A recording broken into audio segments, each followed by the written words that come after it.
Good morning. Welcome to the Committee on Housing and Buildings. At this time, please place your phone on vibrate or on silent mode. If you want to submit testimony, send us a testimony@council.nyc.gov. Once again, that's testimony@council.nyc.gov. At this time during the hearing, do not approach the dais. Thank you for your cooperation. Chair, we are ready to begin. Thank you. Good morning. I am Councilmember Pierina Sanchez, Chair of the Committee on Housing and Buildings, and I want to thank you all for joining this hearing today on the state of homeownership in the City of New York. I'd also like to acknowledge my colleagues from the City Council who are present, Councilmember Carr, Abreu, Dinowitz, Brooks Powers, Riley, and our public advocate, Jamani Williams. For the vast majority of New York City residents, homeownership is outside of the realm of possibility. The city's homeownership rate is 31% compared to a national average of 66%.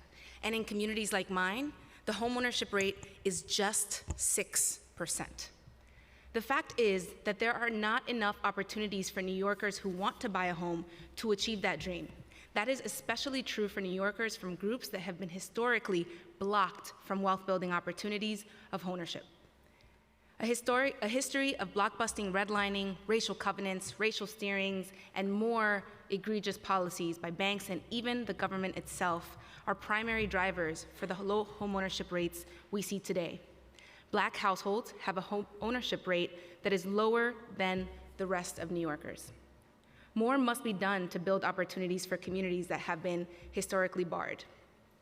And we must protect the homeownership rates where we do have them, in communities like Councilmember Riley and Councilmember Sylvina Brooks Powers. We know that homeownership can have generational impacts, building wealth for families and providing housing stability, vital in an increasingly unaffordable city. The Council has emphasized the importance of HPD programs meant to promote homeownership, like the Home First Down Payment Assistance Program, Open Door, that is meant to spur the construction of affordable co-ops and condos for moderate and middle-income households. And we'll be asking questions about these programs today. Only 9% of housing starts in the last MMR were homeownership, translating to 1,400 homes in the already lower than usual 16,000 housing starts that we have seen this year. This doesn't square with the administration's ambition and our own of truly promoting homeownership. What should be happening is a shifting of HPD and the administration's modus operandi to create more homeownership opportunities. We should be looking to shift and figuring out how we shift to invest maybe hundreds of millions of dollars in what we invest in the creation of new housing. We like to point to the successes of the previous generations, Co-op City in the Bronx, Councilmember Riley's district, Mitchell-Lamas all across the city that provide homeownership opportunity. Well, what is going to be our generation's legacy? What is going to be the Mitchell-Lama or the Co-op City of our generation? We should be thinking critically about rare sites like Fordham Landing in my district, where a developer team has assembled 30 acres and proposed to build nearly 2,500 new homes. What are we going to do there? With federal support from members of Congress in the Bronx like Richie Torres, we're finally beginning to reimagine the Cross Bronx, which has brought so much harm to generations of Bronx residents, tearing up communities to be built with federal support and causing poor health outcomes and more today. Are we preparing ourselves as a city for the community building opportunities that decking over the Cross Bronx may bring? Are there other rail yards and other decking opportunities in the city of New York? Finally, there are also programs meant to create homeownership opportunities with great promise for communities of color that have either not been supportive of the homeowners or truly have been abject failures, like the tenant interim lease program that dates back to 1978, in which hundreds of long-term New York City residents have been languishing for a year. At its creation, the Till residents were promised homeownership in exchange for upkeeping their buildings. Decades later, they live in possibly half-vacant, deteriorating buildings with broken promises from the administration. Yet, it is not only attaining homeownership that is difficult in our city, it is also keeping it. For existing homeowners, their status as owners can often feel tenuous at best. Homeowners have expensive mortgages, and at any moment, they must be ready to chalk up funds to pay for expensive emergency repairs, leaks, a ruined roof. If they want to upgrade their homes, they may not have access to the financial resources to do so or be able to navigate the various administrative requirements to properly make these fixes. Permit processes and fees can be prohibitive or frankly, just feel like punishment. We need to provide trainings and support to these homeowners so that they do not face the mounting fees or violations from the city because they weren't provided with tools. So today, we look forward to hearing from especially the Department of Buildings about their efforts to support homeowners. Ultimately, the inability to upkeep homes can result in too many violations, fines, and more that can become liens against their property and again enter us into the realm of foreclosure. To this end, we will hear a number of bills today. Intro number 384, we will hear about from Councilmember Brooks Powers. Intro number 689, sponsored by the Public Advocate, which he will also touch on. And so at this point, I would like to thank my staff, Sam Cardenas and Kadeem Robinson, as well as the Housing and Buildings Committee staff, Taylor Zaloni, Jose Conde, Charles Kim, Dan Krupp, Brooke Fry, and Reese Hirota, as well as all of my colleagues who have really emphasized the importance of this topic and making sure that this council is addressing it. I will now pass it to Councilmember Selvina Brooks Powers to have her introductory remarks. Thank you, Madam Chair. I'm excited to be here today to hear a bill that is of crucial importance to my community and to communities all across the city, Introduction 384, which would create an Office of the Homeowner Advocate. In her State of the City, the speaker reminded us that when we talk about housing, we cannot forget homeownership.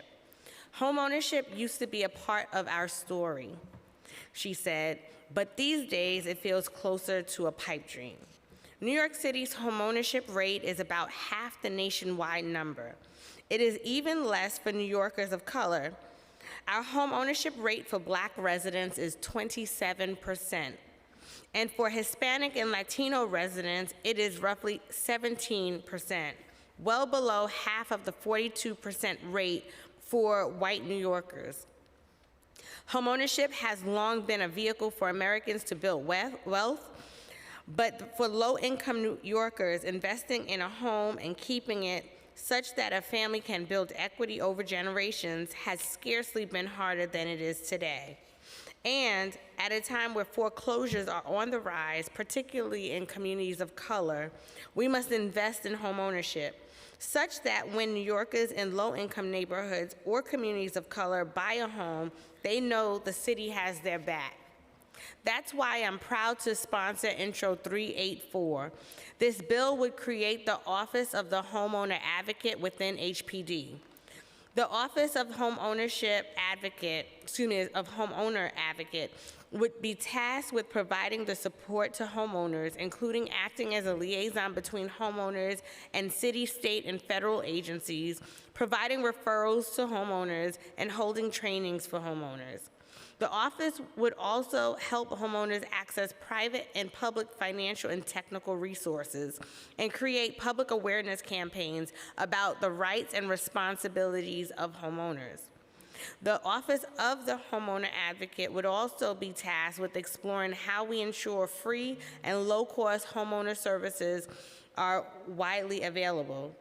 I look forward to today's conversation and for the chance to discuss how we expand resources for homeowners in communities like mine and make the American dream more accessible here in New York City. Thank you.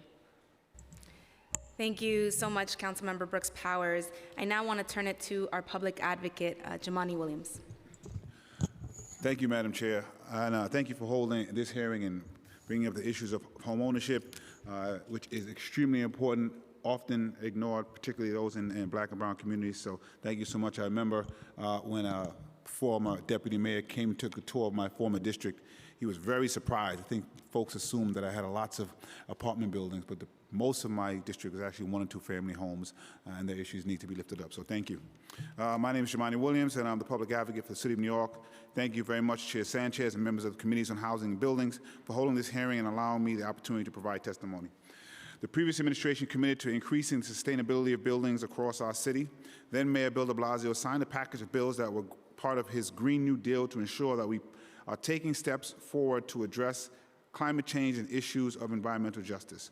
Local Law 97, 2019, which passed in 2019, requires buildings of over 25,000 square feet to meet new energy efficiency standards and greenhouse gas emissions limits by 2024.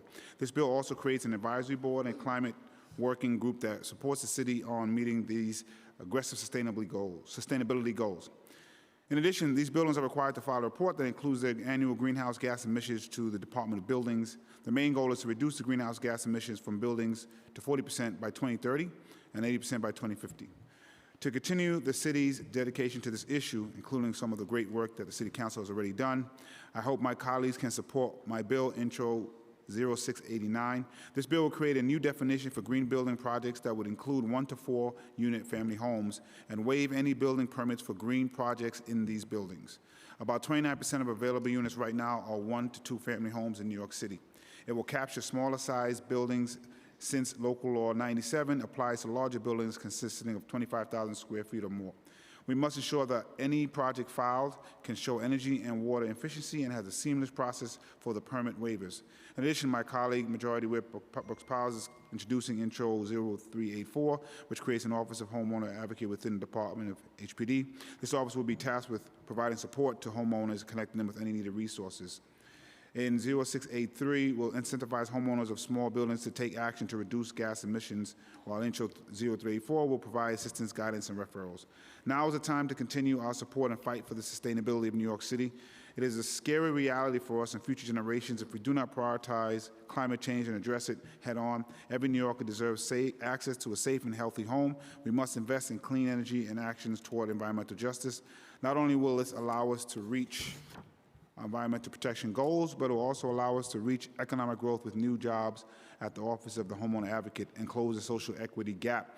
I also want to point out this doesn't require homeowners to do things, but it does incentivize them to move forward and waive some fees, hopefully inspiring to get it done. Thank you again. Thank you so much, Public Advocate. I'd now like to turn it over to Councilmember Kevin Riley. Thank you, Chair Sanchez. Thank you to the Public Advocate and Majority Whip Brooks Powers for her remarks. And I just want to piggyback off of her remarks. Home ownership is crucially important for communities of color. As the chair mentioned, Co-op City, the Northeast Bronx, Southeast Queens, these have been vibrant communities where homeowners are able to pass down generational wealth to their children. And now when we see a time where rent prices are being increased, people are being priced out, people are going into homelessness, I think even more now, the city has to focus on more home ownership programming. And I'm proud to stand here today and be one of the co-prime sponsors of Intro 384 with Majority Whip Brooks Powers, because I think this is what we need to be truly focused on. Personally, home ownership can provide stable housing costs. Rent prices in New York City has been increasing steadily over the years, and this can make it difficult for low-income families, especially those in community of colors, to afford stable housing. Owning a home can provide stability in terms of housing costs, as mortgage payments are generally fixed to durations of the loan. Homeowners can also build wealth over time. As homeowners make mortgages payments, they build equity within their homes. The equity can be used for future investments or passed down to future generations, to their children, to their family members, providing a pathway to intergenerational wealth building. Home ownership can contribute to community stability. When people own their homes, they are more likely to invest in their neighborhoods and take pride in their communities. This can lead to improved community conditions such as increased property values, lower crime rates, and improved quality of life. And lastly, home ownership opportunities can help overcome historical barriers to home ownership faced by communities of color. For many years, discriminatory policies and practices made it difficult for people of color to purchase homes in certain neighborhoods. Access to home ownership programming opportunities can help overcome these barriers and promote greater equity in home ownership. Overall, home ownership opportunities can be an important tool for promoting stability, wealth building, and equity in communities of color in New York City, especially when rent prices are increasing.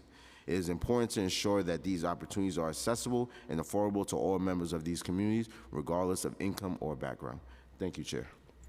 Thank you so much, Councilmember Riley, and thank you to all my colleagues who are here today. We've also been joined by Councilmember Aviles, Councilmember Hudson, and Councilmember Feliz.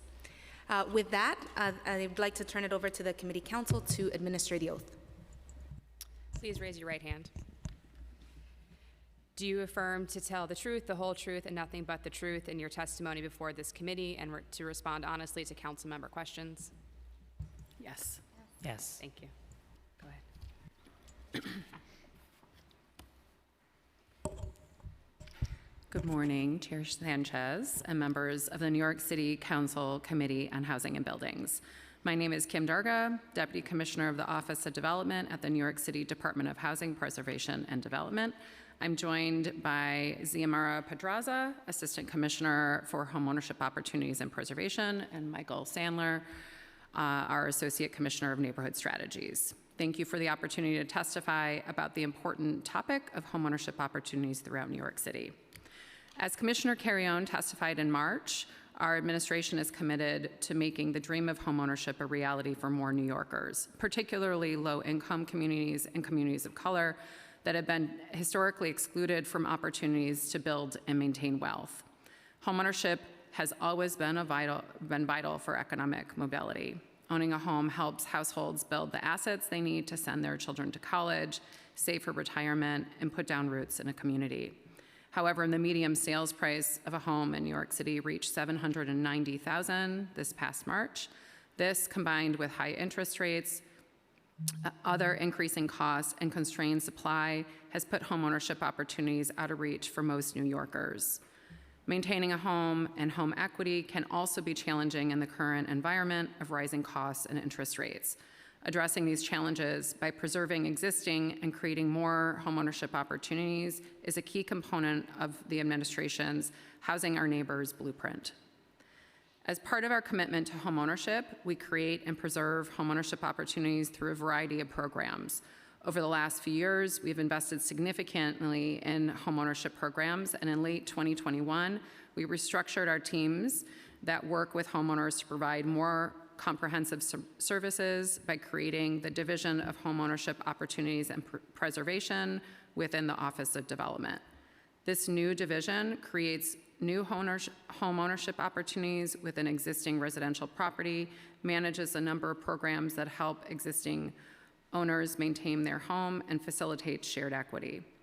This division works closely with our Office of Neighborhood Strategies, where we have created a new owner outreach and events team, which provides classes for homeowners, organizes resource events in neighborhoods around the city, and oversees our major counseling and financial assistance programs for homeowners.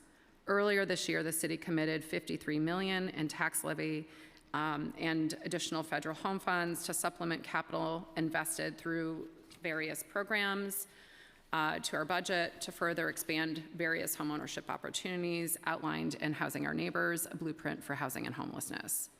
Recognizing the critical role that homeownership plays in stabilizing neighborhoods and building generational wealth, HPD launched the Open Door program in 2017 to create new limited equity homeownership opportunities for first-time homebuyers, and the city reiterated this commitment in Housing Our Neighbors.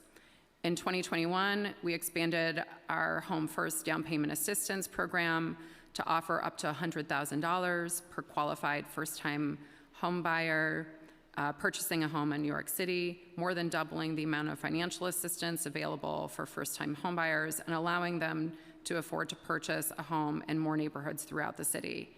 Last year, Home First provided more than $7.8 million to over 100 low-income families to purchase their first home. The city recently added an additional $29.4 million of funding to support this important program, which will allow us to serve double the number of first-time homebuyers annually. Through various preservation programs, we also create new homeownership opportunities within existing buildings and support the conversion of rental properties to affordable homeownership. HPD has a range of financing programs to assist multifamily HDFC and Mitchell-Lama cooperatives.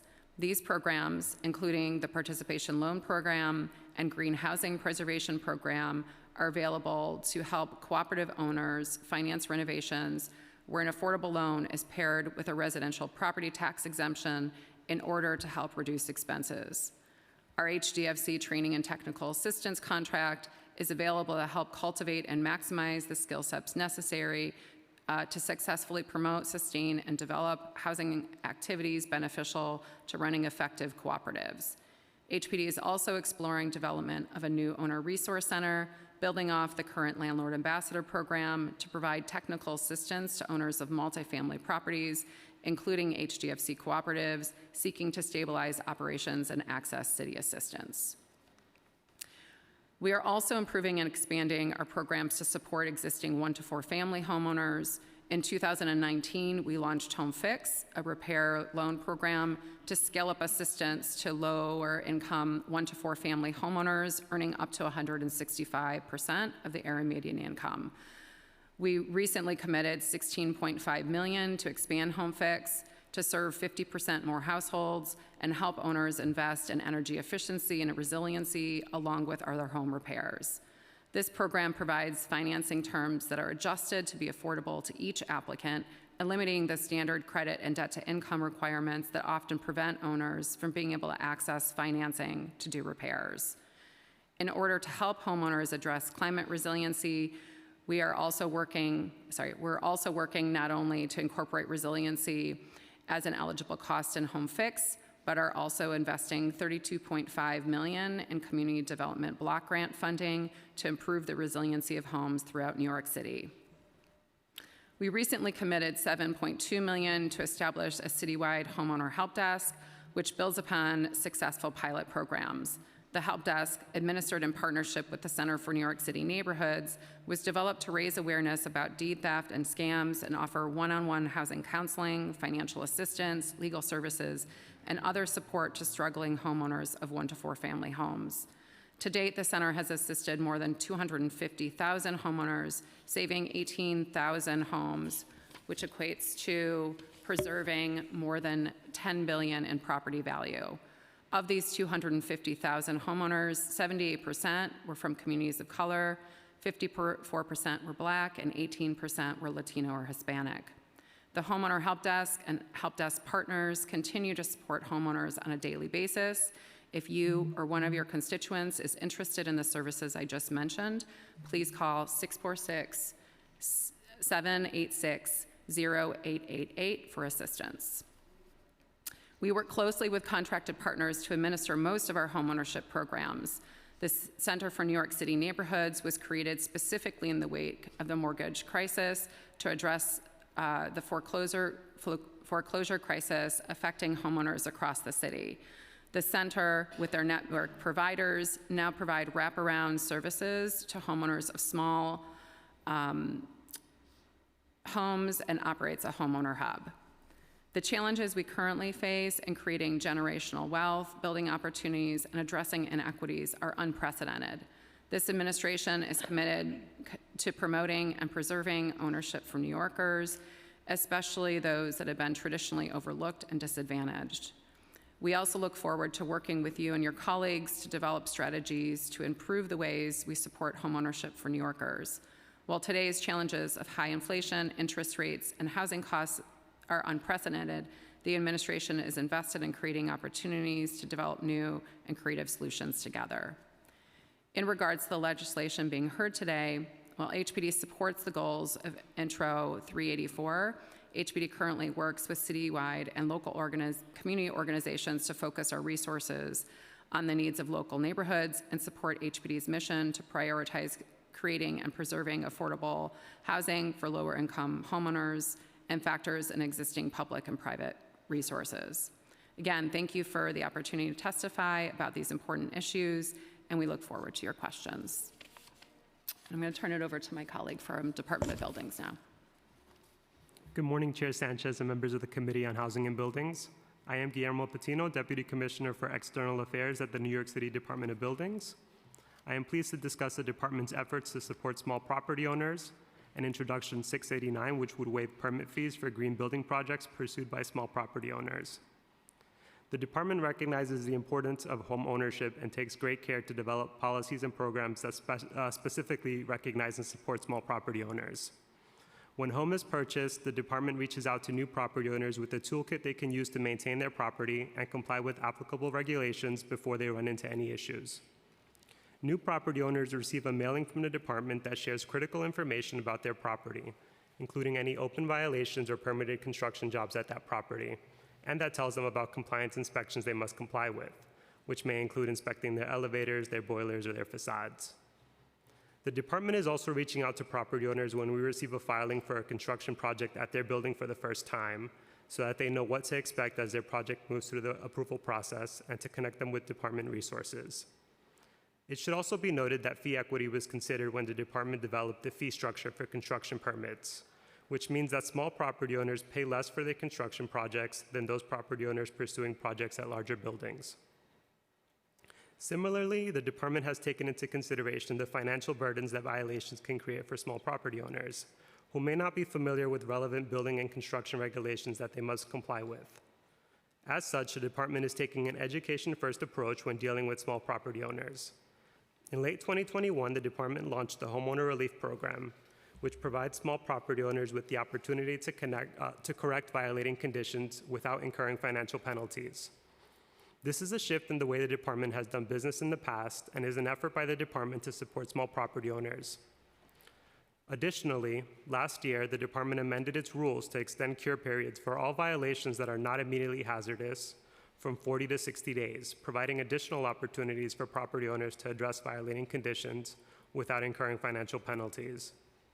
Finally, the department also opens its doors in every borough on Tuesday nights for buildings after hours, which provides property owners with an opportunity to walk into our offices with any questions they might have about a construction project they are considering pursuing or about resolving a violation they may have received.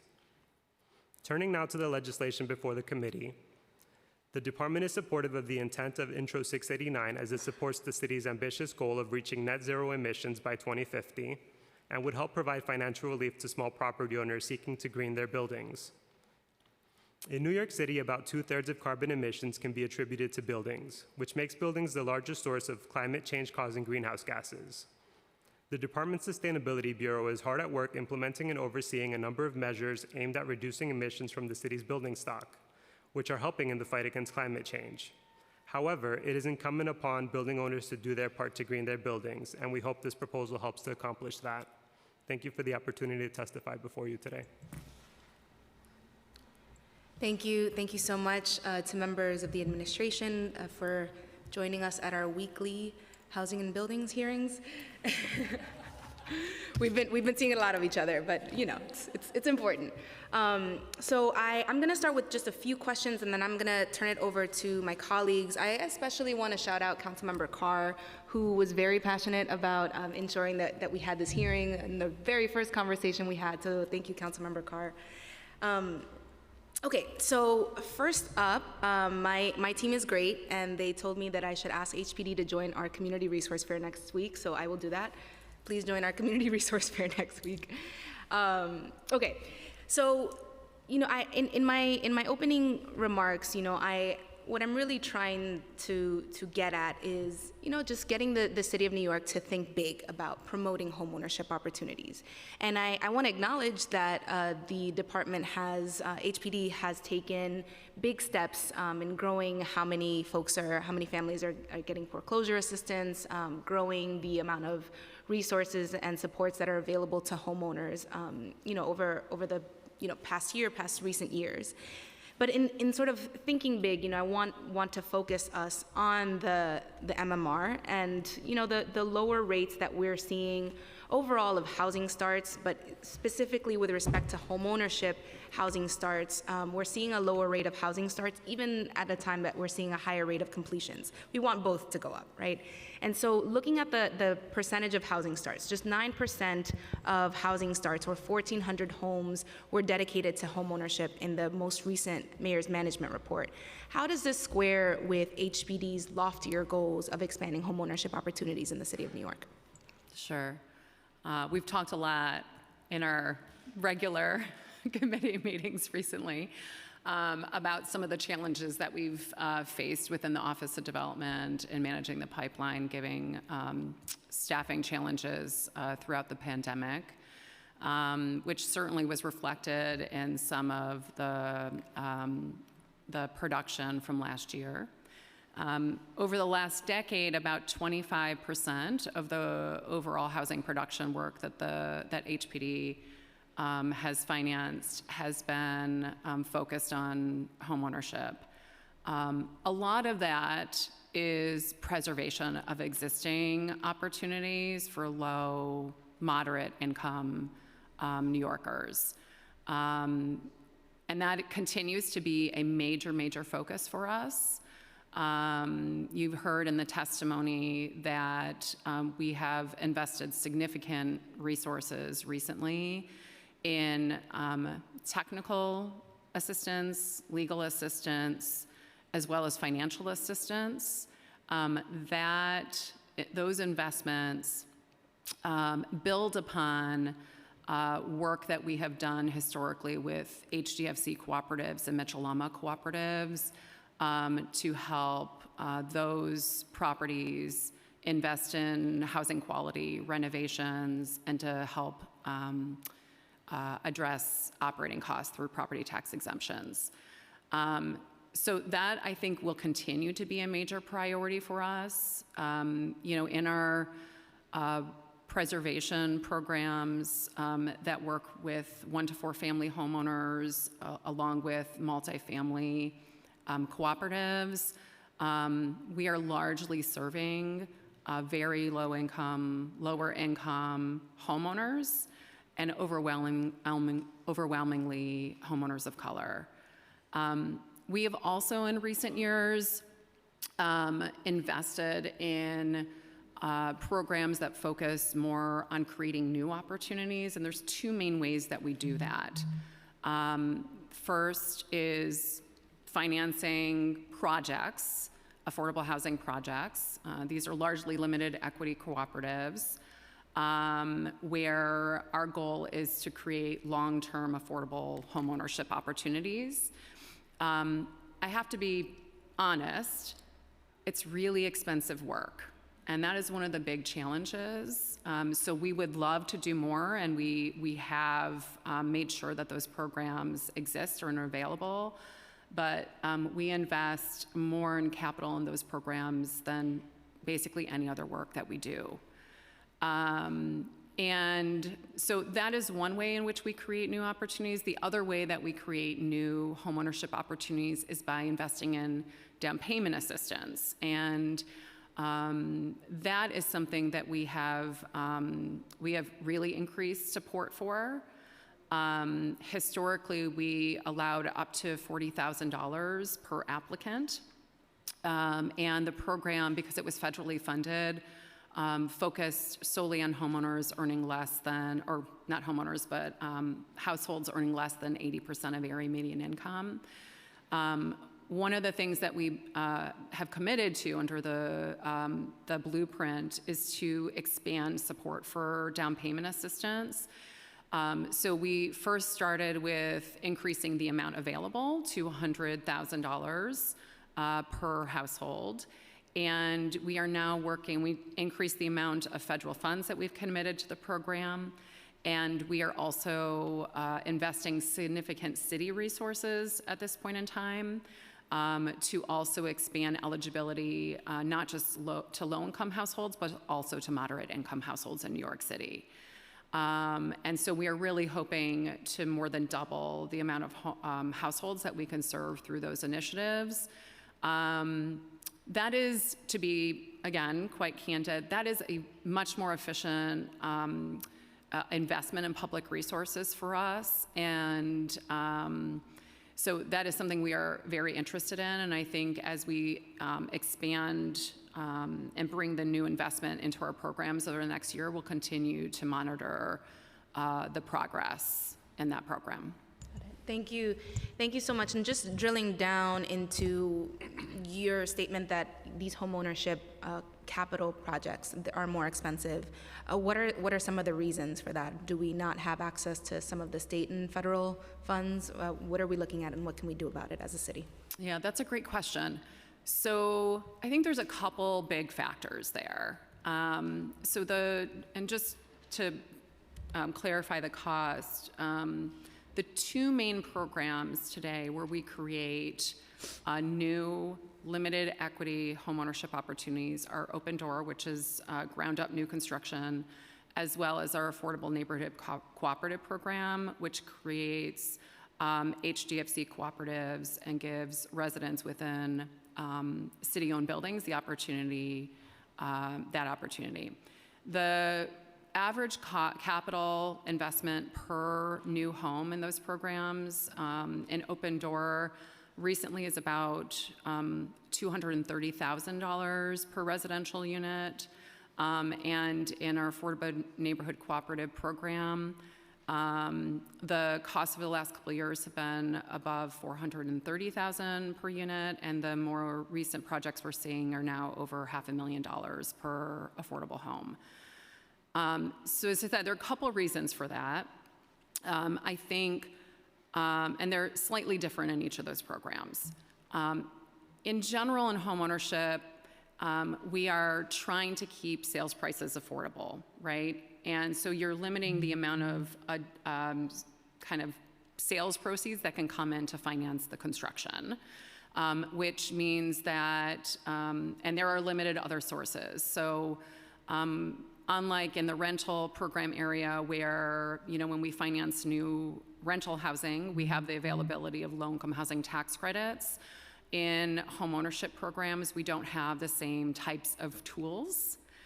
The state recently did commit some funding to support affordable homeownership, and we're starting to try to figure out how we can bring that in to some of the work that we do in New York City. But that's still, you know, a limited pot of public funding that's available. The other thing is that we're also trying to keep maintenance affordable for households. And by doing that, you can't, unlike in rental housing where we can set different tiers of affordability and you might get to a blend overall that, you know, provides housing for extremely low income New Yorkers, very low income New Yorkers, low income, and some moderate. And overall, the affordability may be comparable to what we're doing in the home ownership space. We are able to have some higher rents in those projects to cross-subsidize and get to the lower affordability. In homeownership, in a cooperative particularly, we have to set maintenance the same level for every shareholder. And so we're setting it basically just to cover expenses because we want to make sure that it's as affordable as possible, but that means that we can't leverage the same amount of private investment that we do in our rental housing. And so overall, there's more reliance on public resources in order to finance these projects than there is on the rental housing side. You know, there's a little more nuance when you talk about conversion of an existing rental property to a cooperative, let's say. So all of the factors I just outlined are still relevant, but if you're looking at a program like the Affordable Neighborhood Cooperative Program, in addition to that, you know, the renovation needs in those buildings are really significant and in some cases exceed the cost that we've seen to do ground up new construction. And we also need to make sure we're relocating residents and giving them the ability to return to their building, which adds pretty significant costs. In the private site conversion projects, oftentimes you're also trying to finance acquisition costs. So we've had, you know, we've had a couple partners in the last couple of years that went out and bought a rental property with the idea of trying to work with residents to convert to cooperative. I think we're really interested in exploring this program model, but the challenge is that in addition to the issues I just outlined, you also need to cover the acquisition costs. Right. So that definitely can create some financial challenges. Thank you. So, I mean, that all checks out, and I want to, as we always do, right, this council wants to be a partner in securing more resources, but in particular, also dedicating more, seeing the city dedicate more resources to these programs and to ownership, right? You said that the administration would love to do more, that you would love to do more. Well, we're at the council continuing to call for that $4 billion in capital per year, understanding that we need to unlock some more flexibility from Albany in order to spend in the ways that we want to support co-ops, to support community land trusts and things. And we'll work with you to try to see the passage of Affordability Plus. But we're also going to continue to call for the $4 billion per year that could support many of these goals, but including homeownership projects. So I want to turn quickly to DOB and then turn it over to my colleagues before I come back around. DOB. So in September 2019, the New York Times published an in-depth analysis into some of the issues that small property owners face when trying to correct DOB-issued violations. Partly in response to that, the previous council enacted Local Law 50 of 2022 to provide some relief to these homeowners. Pursuant to Local Law 50, in August 30th of 2021, DOB started issuing a request for corrective action rather than oath summonses for 1- and 2-family homes under certain circumstances. So part one is just if you could spell out for us under what circumstances do homeowners receive a request for corrective action versus an oath summons, and then following up on that, it's pretty narrow in the grand scheme, right? If you've had previous oath violations, things like that, and if you have some of the bigger kind of challenges, you might not be eligible for corrective action. And so what supports does DOB offer to folks who have more of the egregious violations? Sure, thank you for that question. So the homeowner relief program has been really transformative for small property owners. So the program applies to 1- and 2-family homes only. And the way that it works is that if that small property owner hasn't received the violation in the past 5 years, they're eligible for what's called a request for corrective action, which isn't a traditional violation. So it's really a notice that there's a violating condition at their property, and they have 60 days to address that violating condition. If they don't address within that 60 days, then they're subject to more traditional violations. And I'll also note that in addition to creating the homeowner relief program, Local Law 50 of 2021 also addressed an issue that we had seen, which the New York Times article that you referenced touched on, where property owners are receiving repeated violations for the same violating condition every 60 days. So the law required DOB to do that every 60 days to follow up with additional violations. So there were stories of small property owners, 1-family homes receiving tens of thousands of dollars, even hundreds of thousands of dollars in violations in some instances. So that practice has changed, and that's really making a huge difference. Thank you. So looking at after the initial 60-day period now, post the implementation of Local Law 50, an owner does not correct the issue. Do they receive a violation now? So the way that it works is that DOB re-inspects. In the event we re-inspect and we find that the violation has been, the violating condition has been addressed, then we would close out that issue. We would close out the request for corrective action. In the event that they haven't corrected the violating condition, then we would issue an oath summons. In many instances, some of the violating conditions that we're seeing are Class 2 or Class 3 violations, and those are still curable. And as I mentioned in my testimony, we also extended cure periods from 40 days to 60 days. So they still have an additional opportunity to correct the violating condition, even if they do receive an oath summons. And can you describe for us what are some examples of these Class 1, Class 2, or Class 3 violations? Sure. So Class 1 violation would be something more egregious, maybe some kind of work without a permit or some structural condition that if it's not addressed promptly, could create hazardous conditions.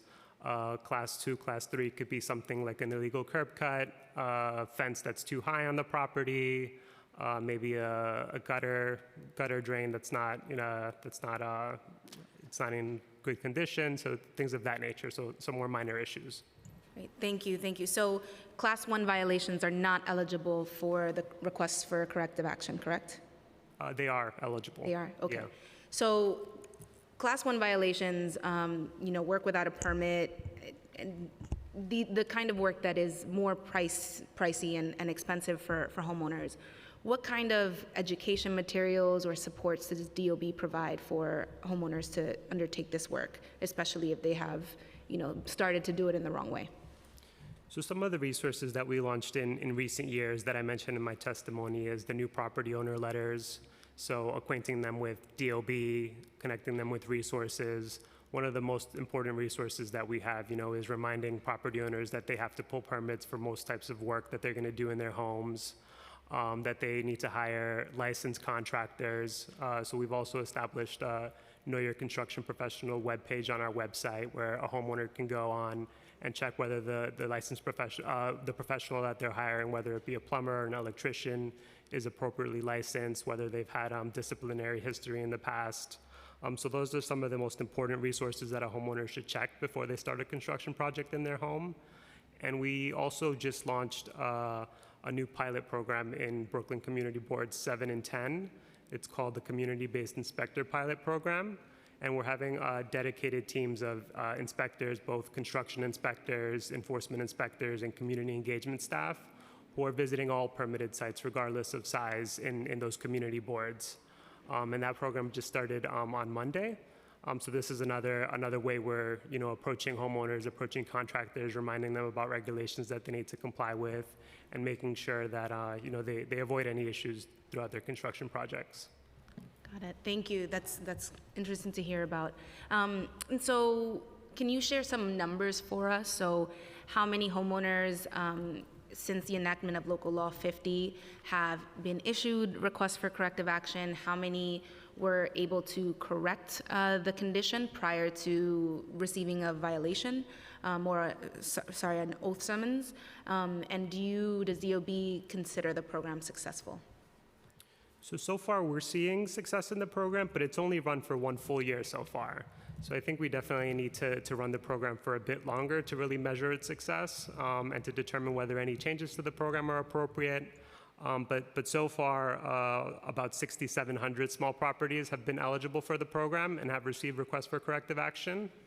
And we've started the re-inspections on those requests for corrective action. And so far, we've re-inspected in 2,200 instances. And in 873 or 40% of the re-inspections, we found that the property owner actually did correct the violating condition. In 1,119 instances, we either didn't gain access or didn't find that the violating condition was corrected, so we'll be doing re-inspections in those instances as well. Got it. So, and for the re-inspections where you did gain access, did you notice any kind of trends, like particular kinds of issues are more difficult for homeowners to resolve? So we still have to evaluate that data, but we did find that out of the almost 2,200 re-inspections that we conducted, in 873 instances, the violating condition was corrected, so we didn't take any additional enforcement action. And in that scenario, that homeowner would continue to be eligible for the program in the future. Great. Thank you so much. Okay, so I'm gonna hold my other questions for after a round of my colleagues. So first up, I'm gonna give the floor to Councilmember Carr. Thank you so much, Chair Sanchez, for your leadership of this committee, and this is a great pair to the hearing we had on helping renters last year, and I thank the administration for coming. I agree with what you said earlier, that helping folks with down payment and closing costs is probably the most efficient and effective way of trying to promote home ownership in the city. And I'm glad to hear that you're looking to expand eligibility. But I'd just like to get some more details about what that might look like. Are you talking about some sort of graduated program where maybe folks aren't eligible for the whole $100,000, but maybe they'd be eligible for a piece of that? Are you considering offsets for maybe student debt load? Because I think a lot of times folks maybe do have a good income as individuals or as couples, but they're already paying significant debt having come out of an undergraduate or graduate institution. And that's often what I hear is a combination of existing debt out of college and the fact that they're paying rent somewhere while they're looking for that home make it really difficult to accrue the capital they need to qualify for a loan and then pay the housing closing costs. It's not so much the term of the mortgage they're worried about. So if you could talk about that a little bit more detail.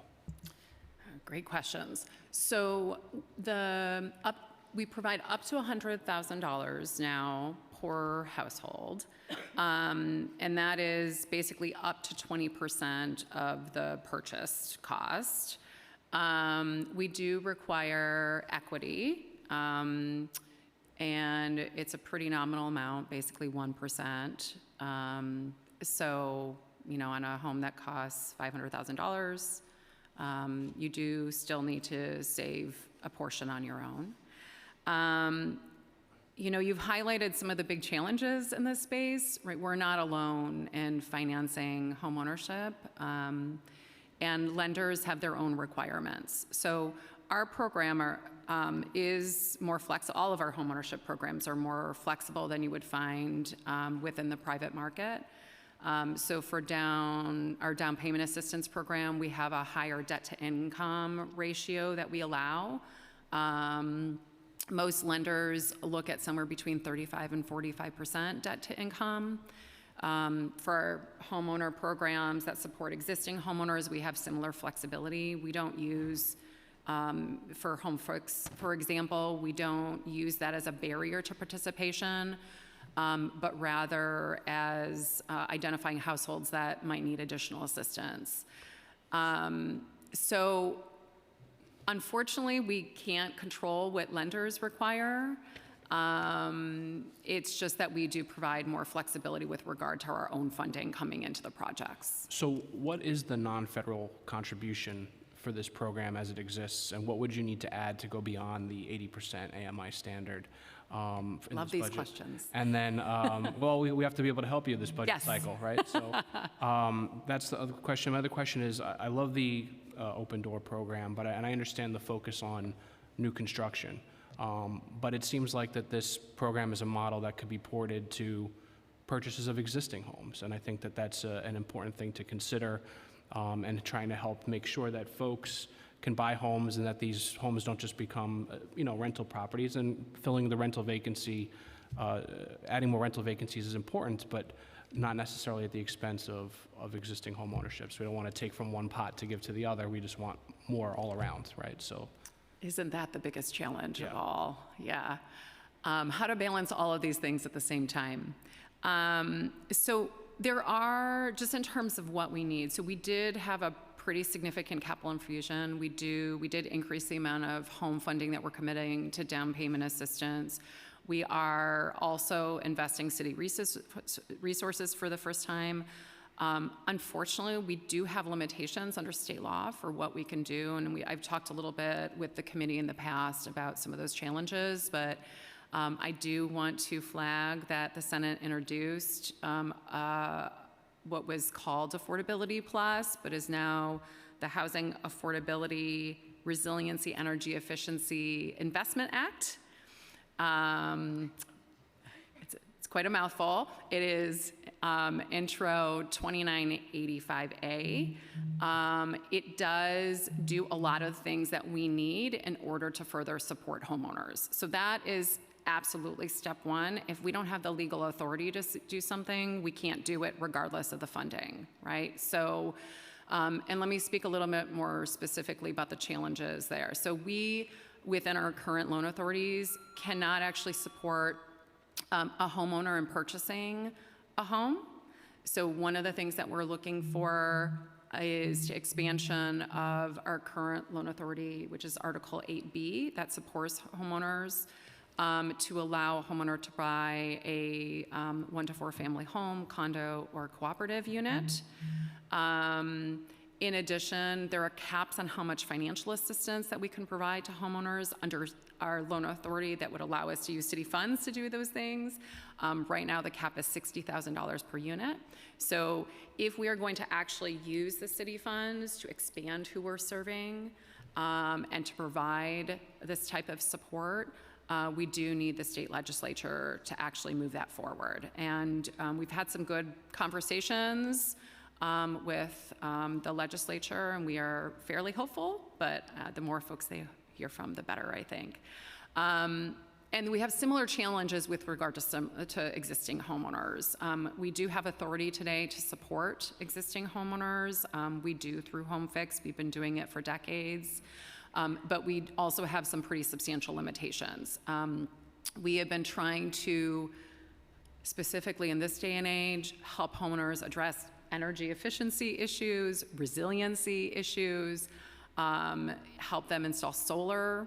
It's a win-win, reduce your costs, right? Do something for the common good. And the authority that we have is limited to addressing conditions of blight today. So we can help somebody do a roof replacement, but we can't necessarily help with all these other things. And so one of the critical things that we're looking for is more flexibility so we can help owners address the range of challenges that they're facing. Similarly, we have caps. I think we had a hearing a couple months ago about ADUs and basements, and we talked about the fact that $60,000 a unit doesn't come close to addressing conversion-related costs. Well, it doesn't really address renovation costs for many homeowners today. We've seen extreme cost escalation. Hard costs have gone up approximately 30% over the last couple years, and so $60,000 in statute from a couple decades ago is not the same thing as what $60,000 is today. So we need the authority itself to change. And then, we have been investing additional both capital and expense funding into homeownership initiatives. If we look at the investment over the last 5 years ago, if you looked at homeownership budgets from HPD, it was very negligible. We have been gradually building additional support, and that's on a range of ways, right from technical and financial assistance through the help desk, right? Sometimes people don't need a loan, right? They're just trying to navigate some issues, some complicated issues, to financial assistance for existing homeowners, to down payment assistance to help new homeowners come into the market. So I think as we build the capacity of these programs, we're constantly evaluating to figure out what else we need to do. And we're talking with our partners like the Center for New York City Neighborhoods about challenges that they're hearing about directly, and certainly taking feedback from all of you on like what else is going on that we need to address. So we're very open to continuing that dialogue. Thank you. Thank you so much, Councilmember Carr. I'm now going to turn it to Councilmember Hudson. Thank you so much, Chair. I have a short set of questions for each agency.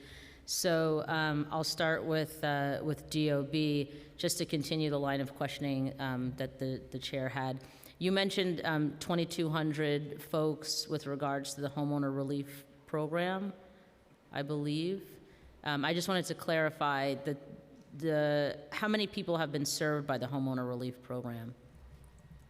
So the total served was 6,726 so Oh, thank you. 6,726? Yeah. For what time frame?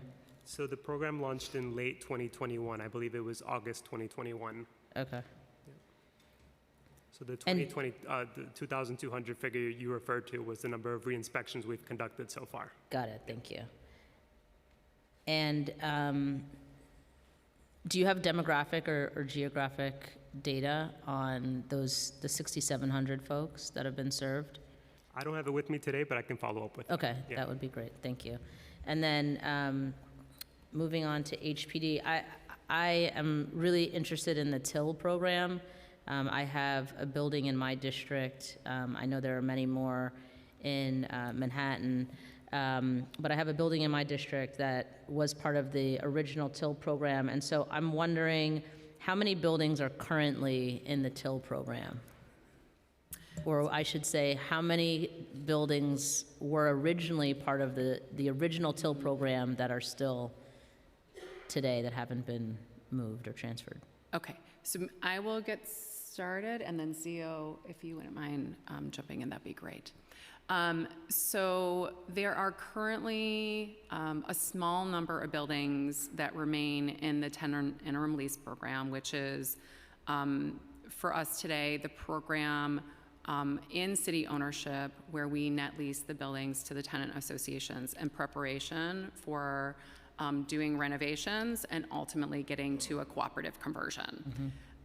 There are 78, I believe, buildings remaining in the tenant interim lease program, and of those, I think just under 50% are in the pre-development process right now to move forward with renovations and conversion to cooperative.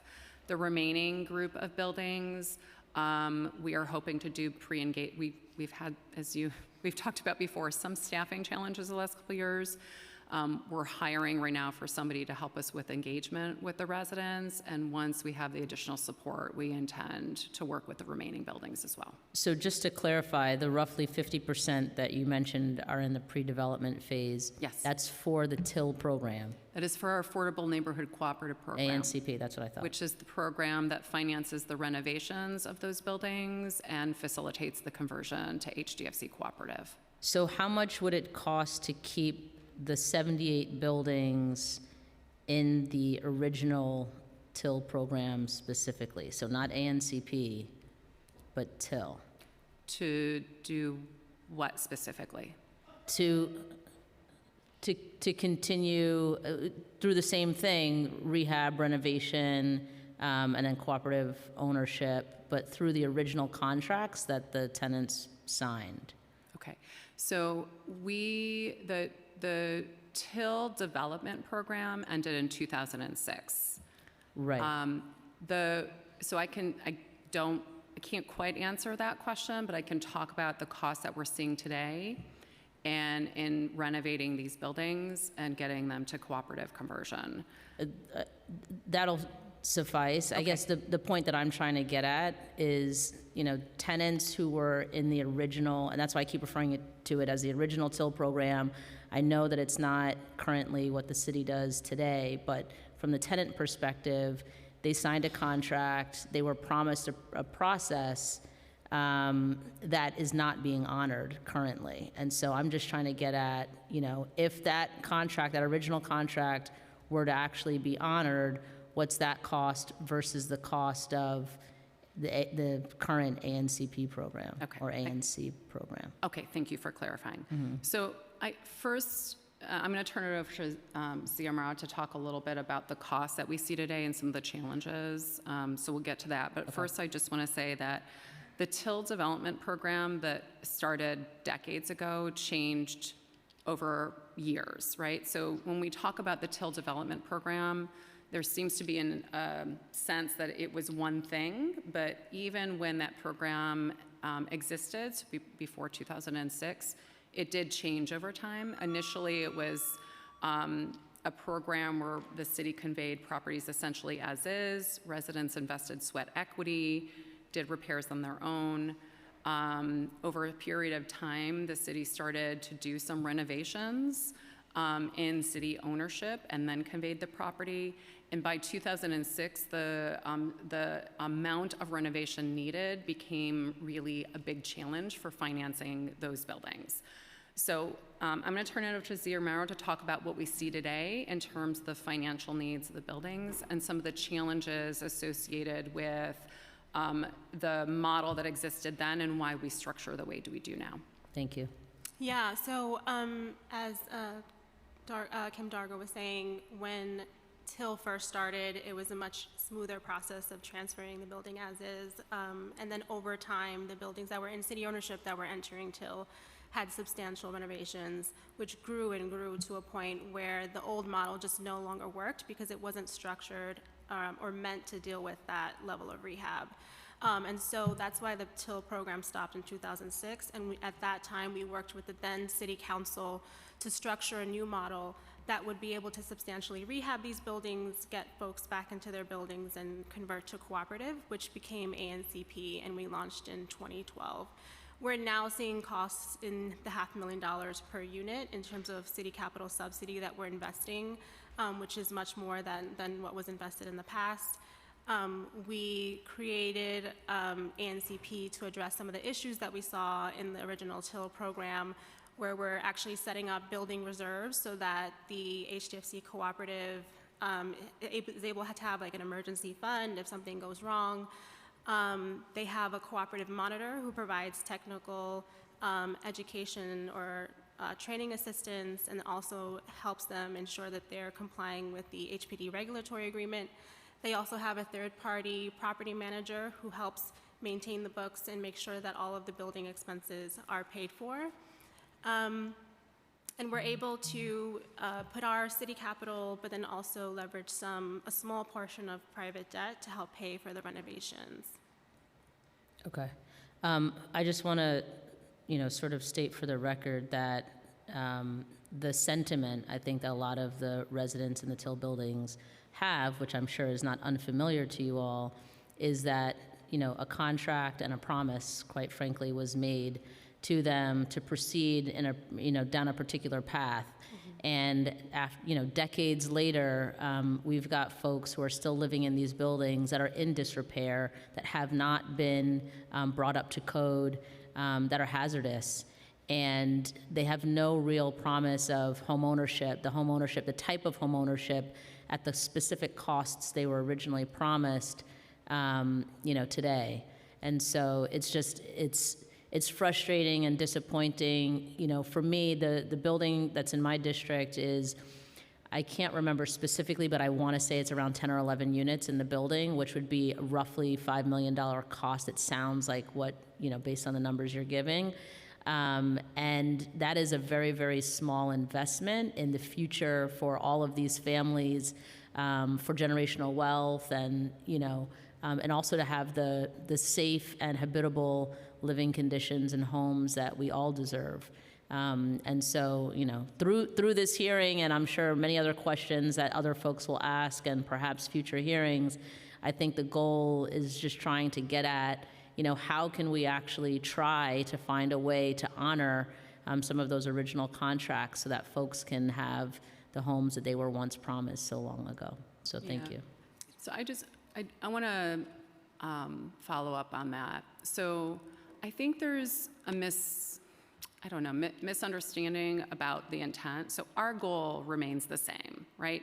We are investing and committed to investing significant resources in order to support these residents in achieving the original intent of the program, which is to become HDFC cooperatives and shareholders in HDFC cooperatives. So that commitment remains, and that's why we invest more resources here on a per home basis than any other program that we administer in the Office of Development. You know, the costs here, like I said, are equivalent, or in some cases higher than what we are seeing in new construction, both on a total development cost perspective, but also on a subsidy basis. These are absolutely higher. This is twice as expensive as what the capital costs are to create new affordable home ownership. So we are 100% with you and the residents that and that commitment. And so I don't, to be honest, I understand the frustration. It's been decades. It's insane, right? There is no justification that I can give for that. But we are 100% committed to moving these buildings forward, to have the renovations that people have been waiting for a very long time. And we are 100% committed to working with these residents to become cooperative shareholders. And so we are happy to sit down with residents and with you and the residents together, to have that conversation, because I think there's maybe some misunderstanding about what we are committed to and what we hope to achieve in these buildings. Chair, can I just respond briefly? Thank you for that. I mean, it's good to know and hear, you know, officially the sentiment. I think the word intent is, you know, I get it, and I hear you, and I appreciate that. I think the reality, though, for the residents is that the cost that they would have to bear, you know, mortgage costs and all of that. And I get that, you know, things change, markets change, like it's different. We're living in a different world today than we were 20, 30 years ago. But the fact remains that, you know, they signed a contract 20 or 30 years ago, and it's not that contract that's being offered to them now. The residents in my district have actually sued, so I don't know that we can make arrangements to sit down. We'd have to check in with the city law department, but you know, and it's unfortunate too that they've had to go that route to just have the original contract honored. I hope there is, though, an opportunity for all of the other, you know, 77 buildings that are in the program across the city to have more, you know, honest and transparent conversations about what the program is and what it means, because just again, I think the sentiment really is that what's being offered today is not what they were promised yesterday. And that's what we have to sort of contend with. So, but thank you. Thank you. And thank you, Chair. Thank you so much, Councilmember Hudson. And I wanna echo those sentiments. I mean, one of the, I hear you talking about the end of the original TIL program in 2006. Realities changed, things got more expensive, buildings got deeper into disrepair. But one of the ongoing criticisms, and it seems fair from where I sit, that the TIL residents have been making is that if they go through with the ANCP program and a private developer gets involved and, in order to finance the repairs, they'll have some assistance from HPD, but they'll also have to take on private debt and financing. And that will in turn come back to the residents in the form of higher maintenance fees, higher maintenance costs. How has HPD been responsive to that particular concern, right? Because it's not necessarily about the name or the title or anything. It's about the basics. They are concerned about how much they will pay, and how has HPD responded to that? Yeah, I really think that's the heart of where the confusion is coming from. That may be a failure on our end to be able to explain this adequately to residents, and that's where I do think the direct conversations are really important, to sit down and look at the budget and go through and answer all of those questions. So maybe I can talk a little bit, and then Zio, again, I appreciate if you want to step in here. The maintenance that we set in the ANCP buildings that we are financing now is approximately 40% of area median income. And we set it basically to cover operating expenses. In our rental housing, the average affordability is above that. Operating costs are through the roof. We've had basically at least a 24% increase in operating costs in the buildings that we see in our affordable housing portfolio over the last couple of years. Insurance is a major driver. That's not something that we can control, right? So setting at 40% AMI is essentially as low as we can go to cover expenses, and a small amount of private debt.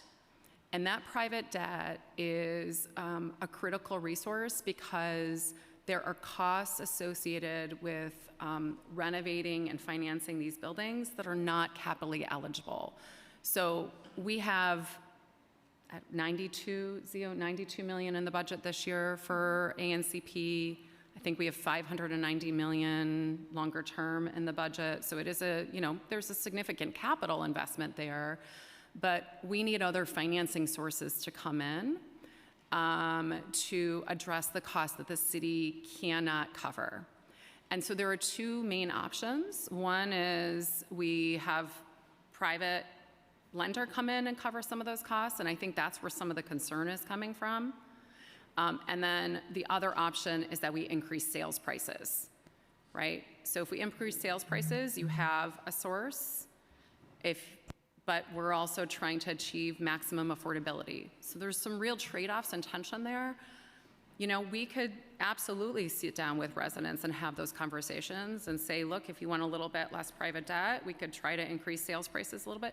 There's a cap there because the market's only going to support so much, and we want these to be affordable housing, right? We want these to be affordable home ownership. So Azio, is there anything else that you would add to that? Because I know this is the heart of the issue. Yeah, I would say between the majority of the sources is coming from city capitals, so it's really the HPD's subsidy that is the largest piece of debt, and that has no debt service payments on it whatsoever.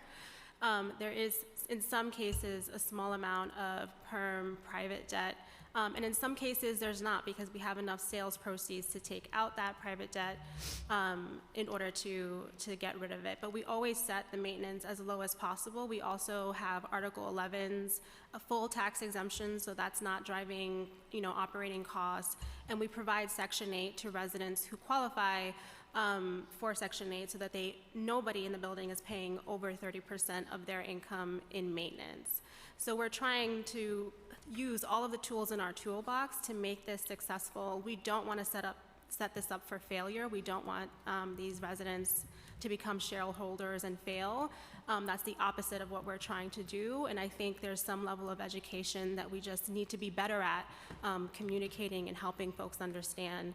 And I just want to say that we've successfully converted 12 cooperatives. We have 53 that we've financed. 41 of those are in construction or are getting to the conversion phase, and so we look forward to working with all of the buildings and tenants that are willing to work with us. Great. Thank you so much, Assistant Commissioner. I mean, another one of the criticisms has been that, you know, in some ways, HPD seems to have, over time, held these buildings hostage, right? As people leave, they weren't tenanted again, and so part of the operational challenges is that there's so many vacant units in these buildings, and so just wanted to raise that as something that the residents have shared with us. And I'm glad you brought up the 13 projects that have gone through ANCP. I'm looking at one recently, 107 West 105th Street, and looking at the fact that eligible incomes for new folks coming into the building is between $102,000 and $158,000 for a household, right? And so I think this is just, I understand why, from what you explained, but I think this is case in point why this is scary to households who, want to make sure that they have this intergenerational wealth opportunity not taken from them, maintained for their family. But also, it draws questions about whether this program can support future affordable home ownership, right? Because these incomes are much higher than what we see in the households. And so just to call it out and to name it, one proposal out there has been to take the capital funds that are dedicated to ANCP, so you just mentioned $92 million, and rededicate that to a version of the original TIL program. Can you help us understand what would that look like, and what is the gap? So we mentioned a few minutes ago that there are some costs that we can't use capital to fund, right?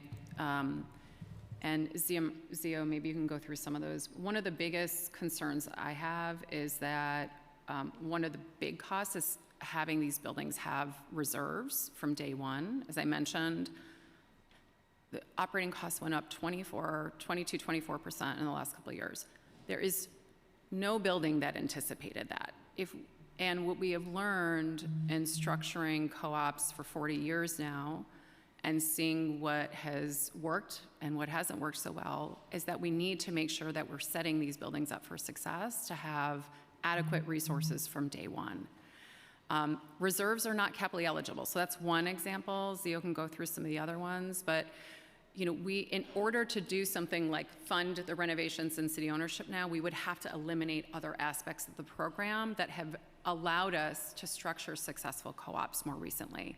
Some of the earliest co-ops that were created through the TIL program have really struggled. Some of them are successful, right? I think something like 37% have really significant financial and fiscal issues at this point in time.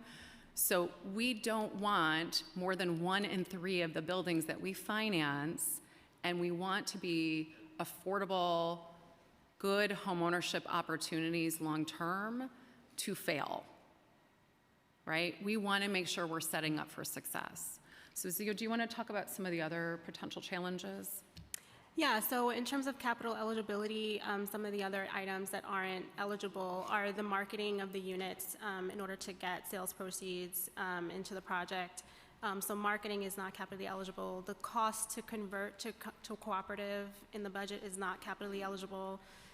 Legal costs are not capitally eligible, and as well as the cooperative training is not eligible either. And we can send a full list of items and how much that, in terms of the development budget, how much of a percentage that is, it looks like. But it's a lot of the soft costs. Our capital mainly goes to cover the hard costs, the relocation costs for the tenants, and anything having directly to do with the construction work. And everything outside of that is really not capitally eligible, unfortunately. The other thing I would just say is, if we did that, we don't have the infrastructure today to deploy money through city ownership to do this work. And I don't to be honest, I'm not sure what it would take. I know in some of the other programs that we administer, when we're doing it direct, we have to have contracts in place. Going through a procurement process and getting those contracts set up takes a long time. So if we were serious about that, one of my concerns is that a pivot to do that at this point not only raises challenges about addressing some of these costs within projects, but also could result in pretty significant delays in moving those projects forward. And we don't want any more delays. So I think it would be most beneficial to talk about what the concerns are about the current program, and if there are ways that we can address those concerns so that we don't have to stop and create a new program all over again and create the structures all over again, right? Because the costs of the buildings now are significantly different. So I don't know if we dusted off the program from the early 2000s, whether we could actually do it the same way anymore. Great. And I really do want to turn it back to my colleagues, but there's just, a flag there. You mentioned some not capitally eligible. Don't know how to say that. Yep. Not capital eligible costs, but a lot of these soft costs that you mentioned used to be capitally eligible. I don't know how to say that phrase. What has changed, and how do we expand eligibility? And this is according to some of the advocates who have been in development for a while. Yeah, I don't understand. I honestly, we can't fund those costs with capital, and this is an issue. But why? It's an issue of, so when we use capital where the city is issuing bonds, it needs to be for a capital asset. Those costs are not a capital asset, right? So it's fairly technical. This, there's legal interpretation. Maybe it's some interpretation issue that has changed over time, but Directive 10 dictates use of city capital funds, and basically the city's bond council determines what we can use capital for. So this is not unique to HPD. This is, a really capital eligibility larger question. Got it. Okay. Well, thank you for that. Now I want to turn it over to Councilmember Dinowitz. Thanks, Chair Sanchez. Good morning, everyone. Thank you, Deputy Commissioner. First, I just want to thank you. I know my office has been meeting with HPD a number of times, in particular about two Michelamas in my district. I know you've sent representatives, and we've spoken about getting some of our residents on Scree and Dree. I don't know where you are in that process, but I certainly thank you for meeting with us. Look, I grew up in Michelama housing, and it was certainly a great benefit for my family, having had that, knowing my father grew up in NYCHA housing, I grew up in Michelama housing, really just incredible programs that, allow a pathway to the middle class. And I was, really heartened to hear you speak about preserving low to moderate income housing, trying to keep maintenance affordable. But then we also know the reality in our districts, and I'm just wondering, what do you consider affordable? Great question. So we define affordable basically as a household that is paying less than 30% of their income toward housing costs. Right? That's a definition that's used nationally. So that's ultimately we would like to see. We don't want to see households rent or maintenance burdened. Unfortunately, there are a huge number of New Yorkers that are rent burdened or severely rent burdened or maintenance burdened. And now I think because of some of these rent increases, Michelama renters or shareholders are going to make a greater percentage of those who are rent burdened. And while I hear you saying you're trying to keep maintenance affordable, rent is going to increase 22% in one of the Michelamas. And, on this maintenance statement, I just heard 50% increase. Yeah. I mean, go ahead. Sorry. No, please I wish I give had. me your answer of Yeah. how you're not going to increase their maintenance 50%. Yeah, I have to say, this is what keeps me up at night. If somebody asked me what keeps me up at night, and I'm sure many other people in this city, you know, that are struggling to make ends meet, and building owners that are struggling to pay bills right now. We have basically, as I mentioned, there's been a huge escalation of costs in the last couple of years. Insurance has gone through the roof. And that itself is probably worth looking really closely at.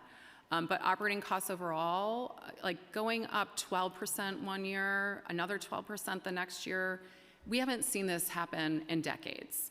And on top of that, and I'm sorry, this is, I guess, what I don't really understand. I mean, Yep. by the way, I appreciate your empathy about what keeps you up at night, but what's keeping my residents up at I know. night is, you know, no heat and no I hot know. water, right?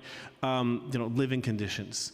And, you know, the quality of the building, I think Councilmember Hudson actually articulated well, that they're not being maintained, but let's just stick with the rent. What I'm hearing you say, trying to keep maintenance affordable, but I'm also kind of hearing you say, well, can't do anything about it. You're throwing your hands up in the air, and that's what it seems like. Because what I'm hearing is, well, insurance costs are going up.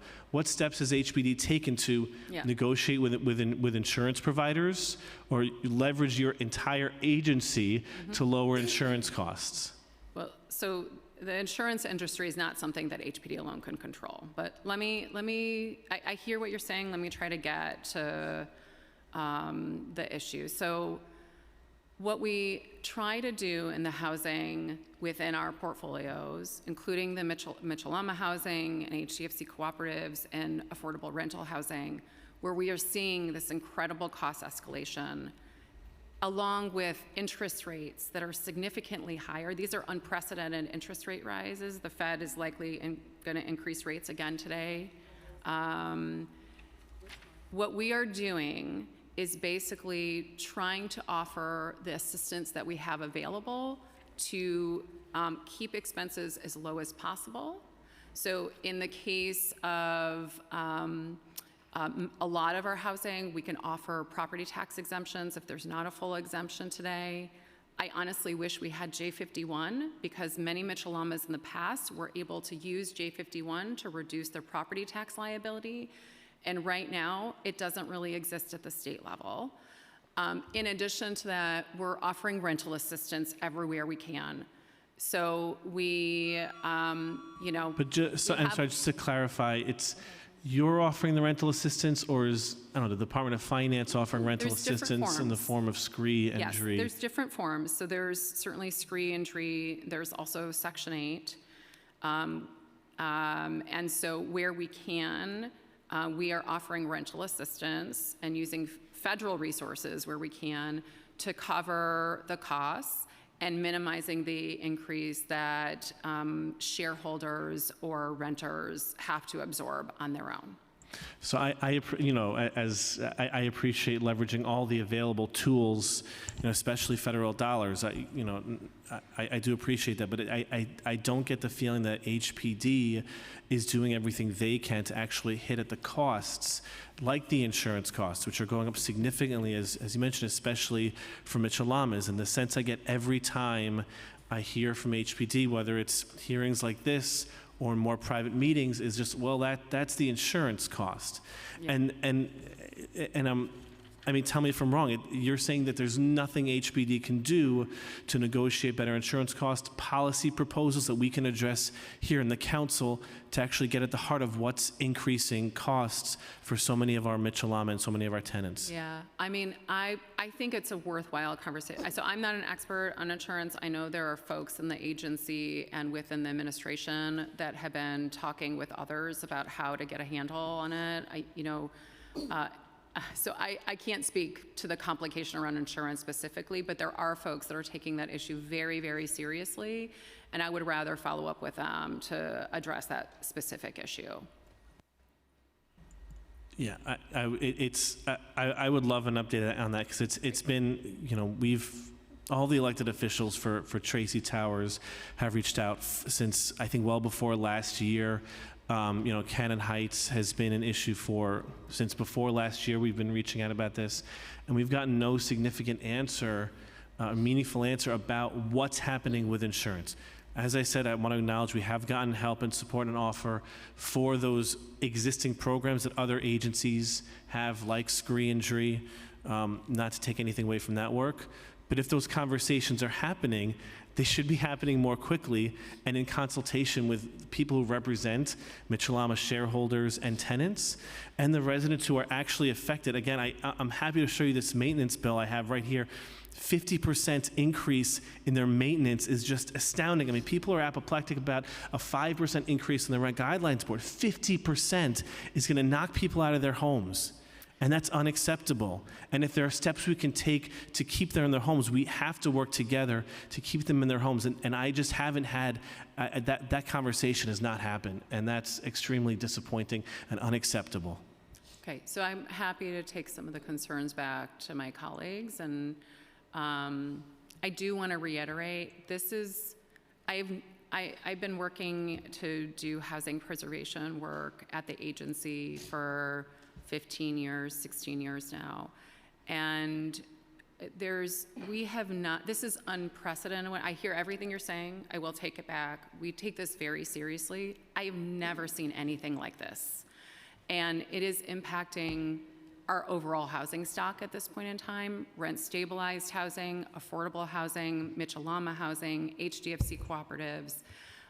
This is probably the biggest issue that we have to grapple with in the coming years. Thank you. Thank you, Chair. Councilmember. Thank you, Deputy Commissioner.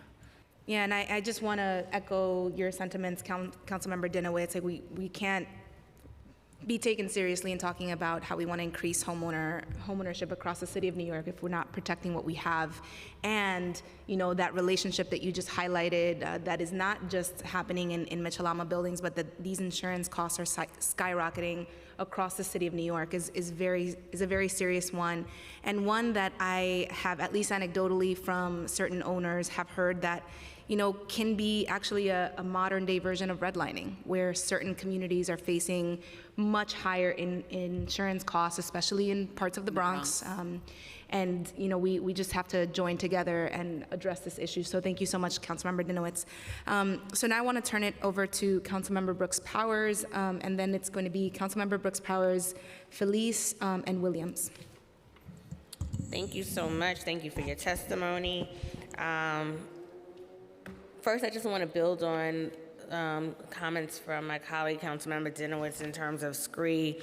There's a property in my district, Ocean Park in Rockaway, where a lot of the seniors have been having challenges with the scree program, as well as the rent going up in that development. And so I'd like to be able to talk to you offline to see if we can get some support for them there. I also want to jump into some questions around the bill that I'm the prime sponsor on, Intro 384. And in relation to the Homeowner Advocate Office, what tools does HPD currently have to receive comments and complaints from homeowners? And also, what outreach, if any, does HPD conduct to provide information to homeowners? We'll have my mic off. We're happy to talk about the property that you raised first and foremost. Heart of the issue, very difficult. I do want to, so in terms of the bill that you introduced, during the recession a little over a decade ago, we worked with, there were many different organizations in New York City that provide support for homeowners, and it was a fragmented set of folks trying to manage a lot of challenges.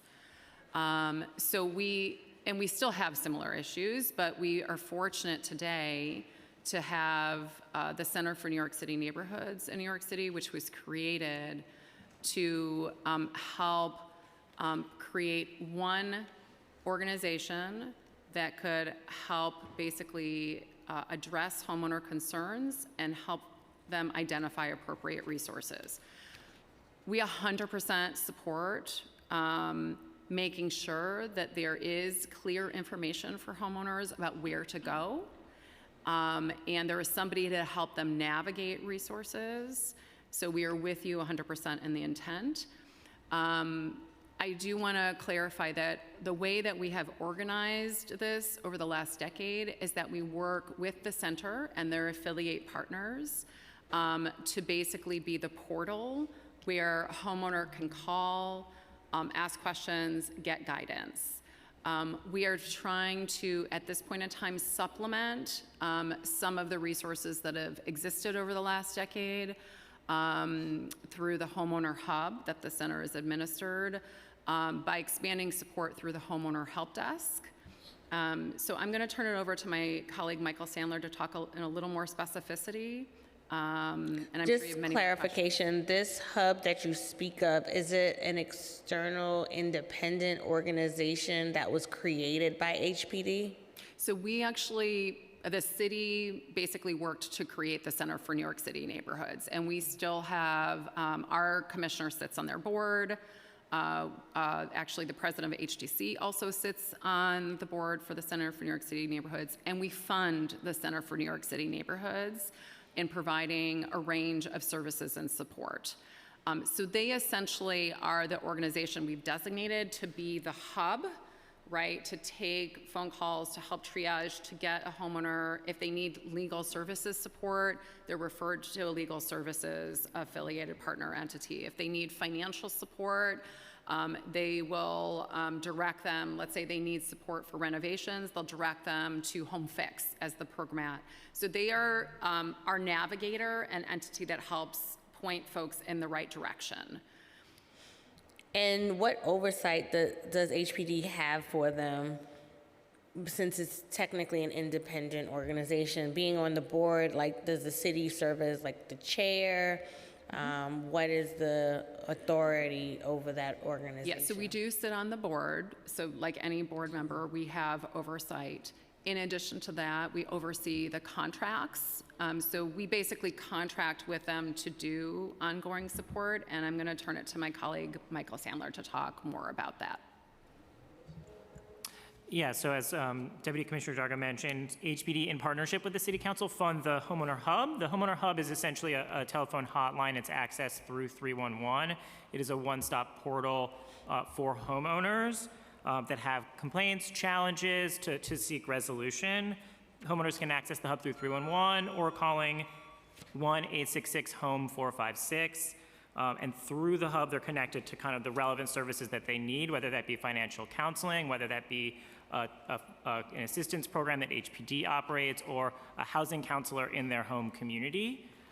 This work is supplemented additionally with funding, and we're expanding this funding for a homeowner help desk, which adds wraparound services to that hotline. So a citywide marketing campaign to get the word out, a single brand for the city's homeownership assistance programs that's operated through the Center for New York City and their network of 31 partner organizations. But what's the outreach that happens to like homeowners to know about it? Because, for example, I'm a homeowner and I've not heard about this before. That's a great question. And so through two recent pilot programs, the first in East New York in 2017, and then in 2021 and 22 in Central Brooklyn, Southeast Queens, and the North Bronx, we piloted this homeowner help desk program, which formed coalitions of the homeownership organizations in those geographies and had a direct outreach and marketing campaign. So that was flyers, door tags, community events, radio ads, bus ads in those districts with one. I live in Southeast Queens. I'm sorry, I've never seen it. Really quickly, in chair, I'm sorry if I could just ask another question, if that's okay. This legislation includes referrals and prevention for scam prevention. As you know, one issue across the city for homeowners is deed fraud. We've especially been seeing an increase in that in Southeast Queens in particular. What is HPD's role in educating homeowners on deed fraud? What can HPD do to help homeowners who are victims of deed fraud? How does HPD work with the Department of Finance in this space? And then my last question is, does the administration support this legislation? So just really quickly, I think your comment about you haven't heard, that's an issue. I would love to talk more about that and how we can make sure that that resource is known widely.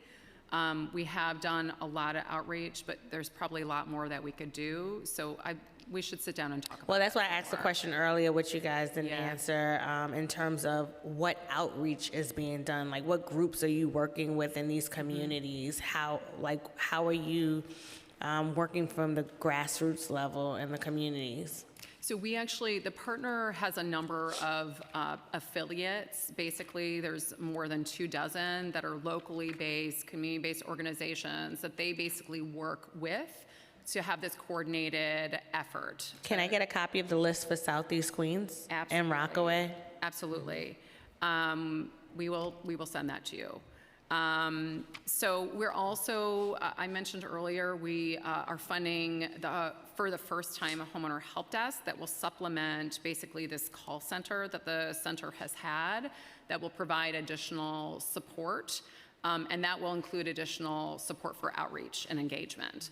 So I think we should talk more about how to make sure that we're collaborating, including with any community-based organizations that you may think could help to get the word out to folks. So I know you had another set of questions, and I'm Deed fraud. Yes, deed fraud. Thank you. I'll turn it over to Michael Sandler. Yeah, those were great questions about deed fraud, scams, deed theft. These are major issues facing homeowners in New York City, especially in communities like yours, communities of color, especially Southeast Queens, Central Brooklyn, and the North Bronx, where we're seeing the highest rates of these types of activities. Homeowners that we work with in these neighborhoods tell us about being inundated with scams, with solicitations, and finding trouble knowing sort of which of these things are real. Through the recent iteration of the Homeowner Help Desk, the pilot that we had last year and now the new citywide program, our partner in that effort was the Attorney General's office, and it had a huge focus on deed theft and scam prevention. The key message to homeowners that we reached through that program was to protect your home and protect your assets. So the expanded program will continue this focus on deed theft and scam prevention, and that'll include homeowner and community education about the signs of scams, estate planning, how to take action, including legal services, and scammers often target homeowners that are in foreclosure or behind on their mortgages, and so kind of addressing those root underlying distress that homeowners are facing is the best way to protect against deed fraud and scams. We also created a recent homeowner handbook through the help desk, and happy to work with your office to distribute as many copies as we can to homeowners in your community. Please ship me a box, please. Yeah, we'd love to. And it includes a whole section on the signs of scams and what to look out for to prevent that. I'll note one other resource that we've been working with our partners to promote, including the Department of Finance, which you mentioned. It's the New York City Sheriff's Office Notice of Recorded Document program, which allows homeowners to sign up to be notified when any document is recorded against their property on ACRIS, and that allows them to have that early warning sign immediately when it happens so that they're not trying to remedy a situation when it's already too late. It's been 2 years since somehow a scammer has stolen their home through recording a fraudulent document, and we've hosted outreach events through the help desk and also through my team, the Owner Engagement and Events team at HPD. We're happy to partner with elected officials like yourself to host more events. We've definitely done some in the Rockaways and would love to work with you to do more of those events. And we can partner with DOF, bring them there, make sure folks are aware of this resource. No, I would love to do a joint event. Another scam I've been hearing of is people have been like reaching out, leaving messages for folks interested in buying the home, but that they get into a conversation and they use the information from that to then on the back end scam to, get the home from them. And we have like a growing aging population, particularly in Southeast Queens, which is one of the largest African-American homeowner communities, and so they've been really sharked a lot lately with this type of scam. But again, my last question that I asked was, does the administration support this legislation? We definitely support the intent, but I think we need to talk about how to coordinate through the contracts that we administer and create more transparency around the resources that we have. It sounds like that's part of the challenge today. Thank you, Chair. Thank you, Majority Whip. So I just want to voice my support for Intro 384. I mean, the administration is doing a lot, the agency is doing a lot, and so it I think would make a lot of sense to have a dedicated space where this is coordinated. So I now want to turn it over to Councilmember Felice for his questions, and then Councilmember Williams. Thank you. Thank you, Chair, for this hearing, and also thank you to my colleagues who have bills before this committee today. When we're talking about home ownership, we're talking about two things. We're talking about preserving home ownership and also creating new home ownership opportunities. I think those two parts are important, and it seems like that second part, creating new home ownership opportunities, seems like that second part hasn't been receiving that much attention in the last 10, 20 years. Today, New York has one of the lowest home ownership rates, and I think we need to fix that.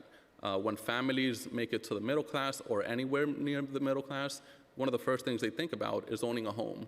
And if we don't provide that opportunity to them, they're going to think about other regions that actually do provide that opportunity. So we really need to prioritize increasing the rate of home ownership in the city and state of New York. A few questions. So earlier today, you talked about two different programs that help resolve that creation of home ownership problem, including the Open Door program and the Affordable Neighborhood Co-ops HDFC program, if I got the full name correctly. How much funding has each program received in the last year? And how does funding for the programs work? Hang on one second. So I think, in the upcoming year, ANCP and Open Door, I think, have 130 million that is allocated. Over the next 10 years, if we exclude the homeowner repair programs and the capital that goes to renovations for HDFCs and Mitchell-Lamas, it is essentially over $1 billion. $1 billion over the next 10 years? Yes. What about in the next year or so? I guess 130 million. Okay, so about how many units based on the general average cost per unit? I guess we'll have to pull out our calculators, right? I'm getting my calculator.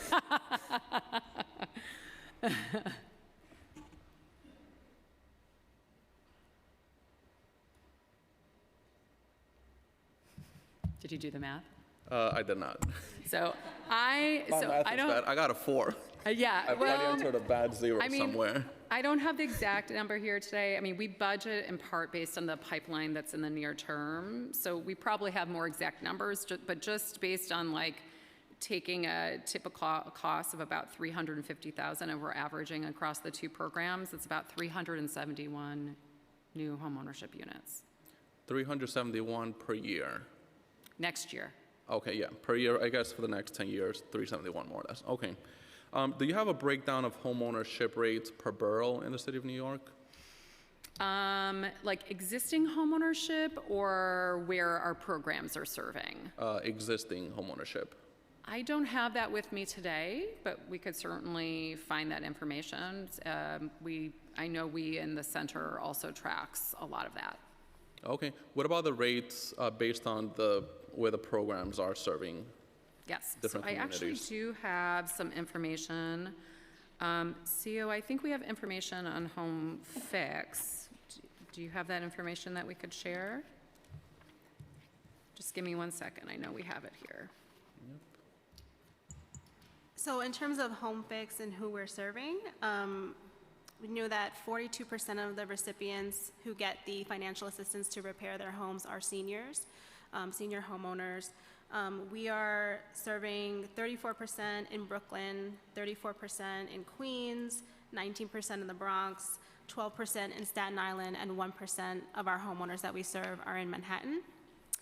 And I think that's largely due to the fact of where these 1 to 4 family homes are situated around the city. We're also serving about 79% of the homeowners are Black or African American. 4% other, 7% Asian, and 10% are white. Okay, and also, in what cases can people take advantage of these two programs, the Open Door and the Affordable Neighborhood one? I know generally, for example, when it's city-owned land, it's much easier to make use of that program. So what are different cases that generally the program is used on? So Open Doors is available citywide. The projects that have largely been in the pipeline are on public sites that we basically RFP'd.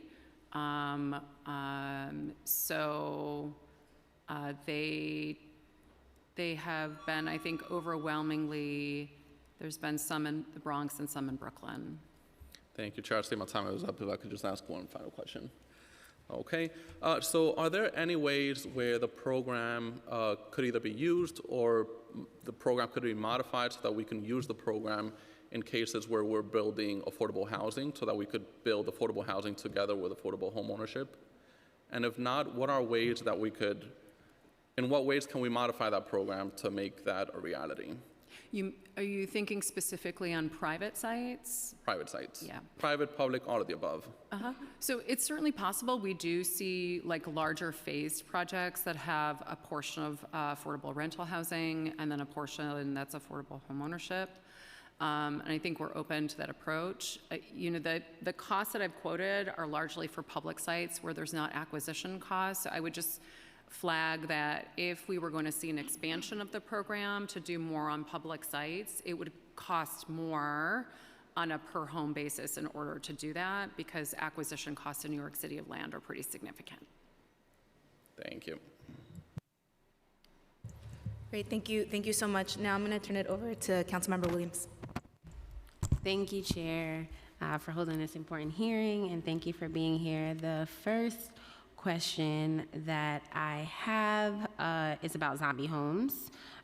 So how much funding is the city providing to operate the zombie homes unit at HPD, and how will this be invested to process the acquisition and transformation of zombie homes into opportunities for affordable home ownership?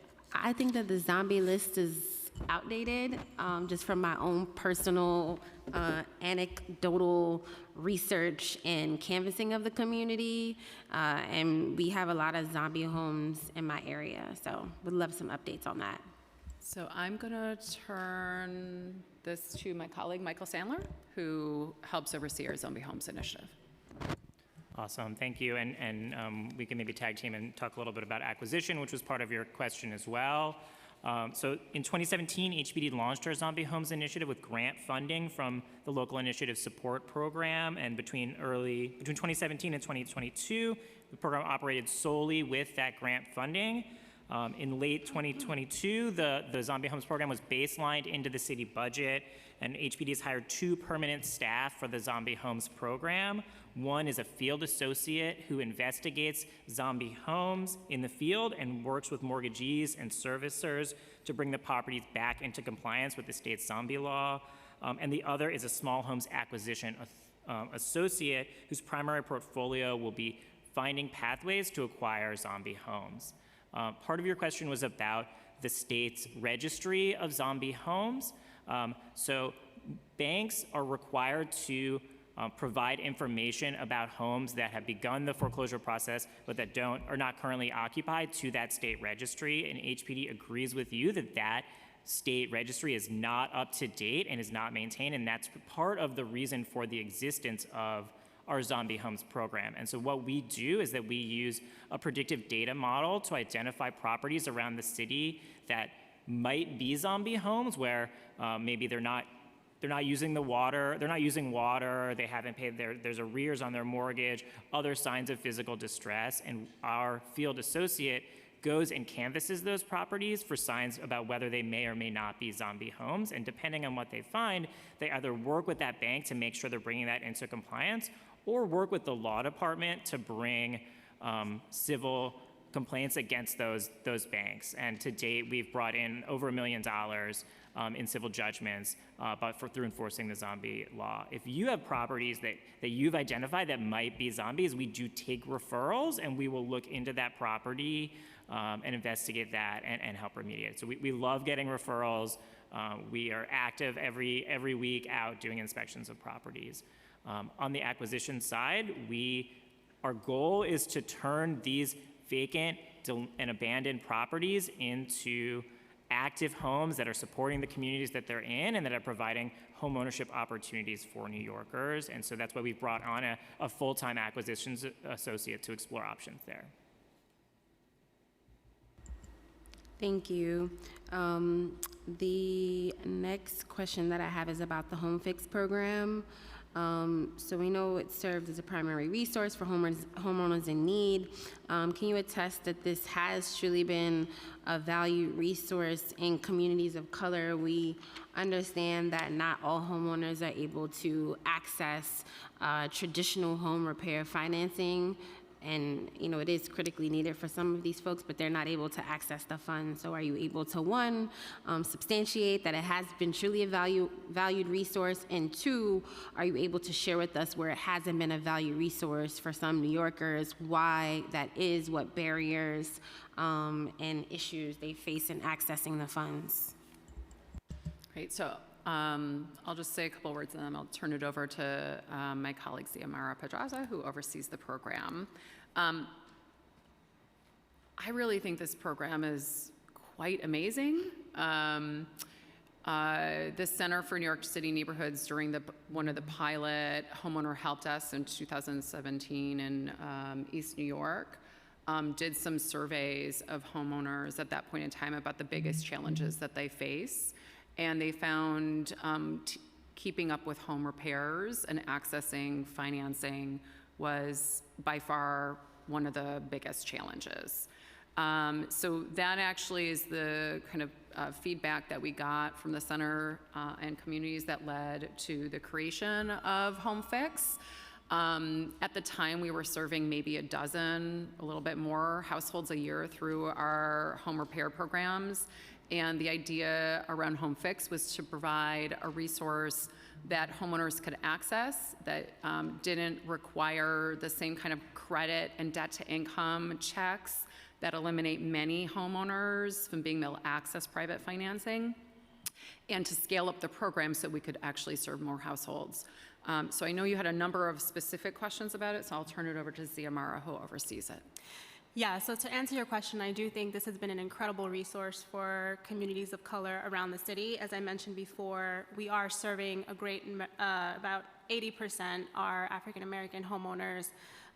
We provide more favorable financing for folks who live in communities that are underbanked and where they don't have those opportunities to access financing. We also provide more favorable terms in terms of the loan for people who have lower debt to income ratios, those who are seniors and those who are low income. So we do the opposite of what they do in the private financial sector here, and we're trying to really serve and target our resources to those who really can't access other forms of financing to fix their homes.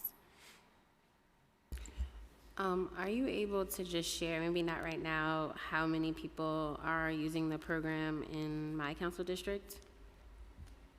I don't have that specific, but I will follow up for sure. Okay, and Chair, if I can just ask one question that Councilmember Riley had. So Councilmember Riley had a question about understanding that he understands that there's a need for affordable co-ops and condos and the current issues that developers and community-based organizations face in terms of capital funding and flexibility and financing. What plans does the city have to streamline the financing and development of such units?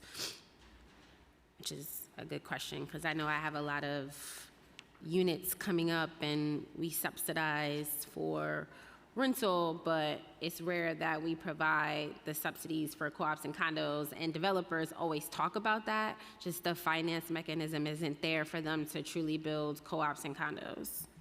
Yes. I'm not sure. I mean, I know it is more complicated to finance affordable home ownership right now, in part because of some of the issues we talked about earlier. Just on a per home basis, it is more expensive, and that adds some challenges for us as we're trying to balance a lot of needs.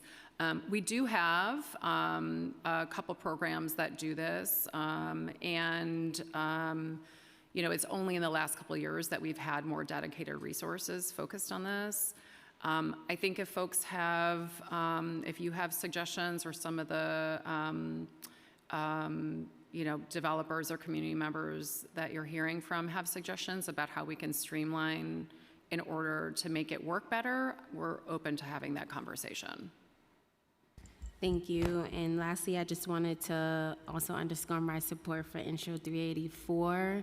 I understand through this hearing and reading the testimony, I wasn't here when you spoke, that your agency does have different programs that help homeowners, but I don't think it's centralized in a way that truly allows to maximize the impact.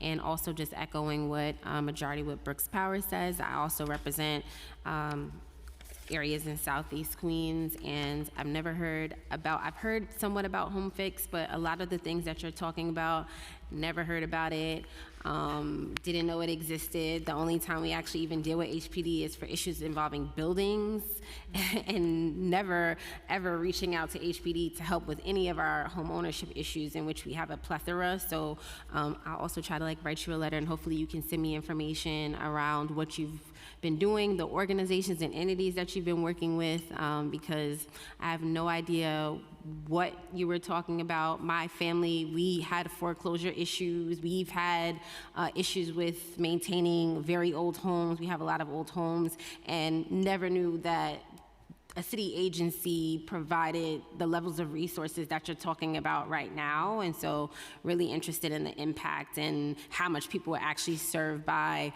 previous pilots and future pilots, and the sustainability of that, which is, to me, the intent of this bill is to create sustainability, to create a central place for homeowners to go to receive a plethora of services across the spectrum, and not have to piecemeal their way through the process if they're having different issues as a result of being a homeowner. So thank you so much, Chair, for granting me more time, and thank you so much for your testimony.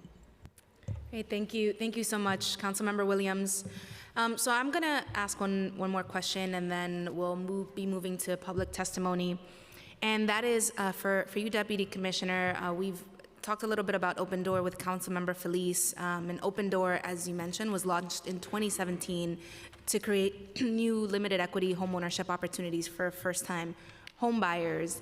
It is a critical tool in our toolkit, but I'm concerned about the levels of production over the 6 years of its existence. So how many Open Door units exactly have been created since 2017? We've financed 274 units through Open Door. 274 units. Okay, and what was the average cost of each unit to the city? The average cost since 2017 was $202,000 per home. That cost has increased significantly over the last couple of years for all the reasons that we've talked about today, with operating costs going up, interest rates going up, construction costs going up. The costs over the last 2 years have been about $230,000 per unit, and the costs of the projects in the pipeline today far exceed that. Got it. And of the 274 financed, how many are occupied today, and how many are still in the pipeline? So to date, 160 of the homes have been sold. The rest are in construction. And there are a number of sites in the pipeline today. We have 2 to 3 projects we hope to be financing in the next couple of months, and there are a number of other projects following behind those. Got it. Thank you. And I've heard some challenges expressed from advocates and folks who are involved in the development of some of these projects, that there are restrictions in the way that that HPD creates the regulatory agreements, and then the requirements that you impose on with them on financing. Are there specific ways that you're working to improve these processes with the developer community and the nonprofit developer community in particular? I think we would need to have a conversation about the specific challenges and issues. We structure financing in a particular way. If there are challenges over the financing, we certainly get feedback from development partners all the time. We're happy to sit down and talk about that. We have regulatory restrictions that we impose. Is our goal to make sure that in financing limited equity cooperatives, that they're a long-term resource for the city of New York. If there are challenges, we're always open to suggestions. We constantly reflect and try to incorporate feedback from partners. So we're happy to sit down and talk with folks. Okay, thank you. And just to drill down a little bit further, you mentioned 160 have been sold. Is that to the families or occupants, the owner occupants? Through the lottery. That's through Open Doors specifically. Okay, Yeah. great. And then we have certainly other affordable homeownership opportunities that we've created through other programs. I don't have the number that have been marketed in recent years, but we are always happy to share that. Great. All right. Very successful hearing with my colleagues asking lots and lots of questions. Really want to just appreciate them joining in and sharing their thoughts. I think, there are a couple of takeaways that I'm having from this hearing, and I look forward to continuing to work with you on that, on these takeaways, right? It's one, we want to do more work to foster more home ownership in the city of New York, thinking bigger, thinking about potential exciting sites, new sites, and things like that. And then on the preservation side and sort of the existing homeowner side, we want to look at the phenomenon, to not cast blame, but there's probably blame to be cast, right? But looking at the skyrocketing insurance costs and how those are affecting different parts of the city differently. And we also want to closely monitor the program, DOB's homeowner relief program, to see its success, to make sure that we are reaching out to tenants or to homeowners as much as we can to have them take advantage of other opportunities to work with DOB to maintain their homes. So with that, I want to thank you all, and we're going to take just a brief recess of 5 minutes before beginning public testimony. Thank you all. Thank you so much.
Okay, we are getting ready to turn to testimony for the public.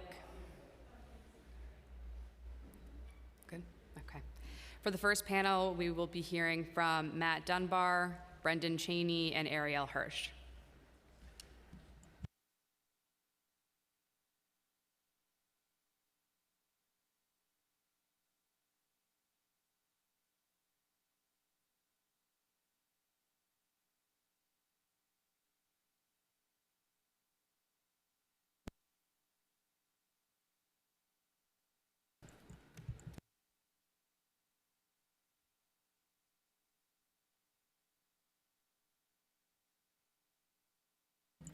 Matt, we can start with you. You can start when you're ready.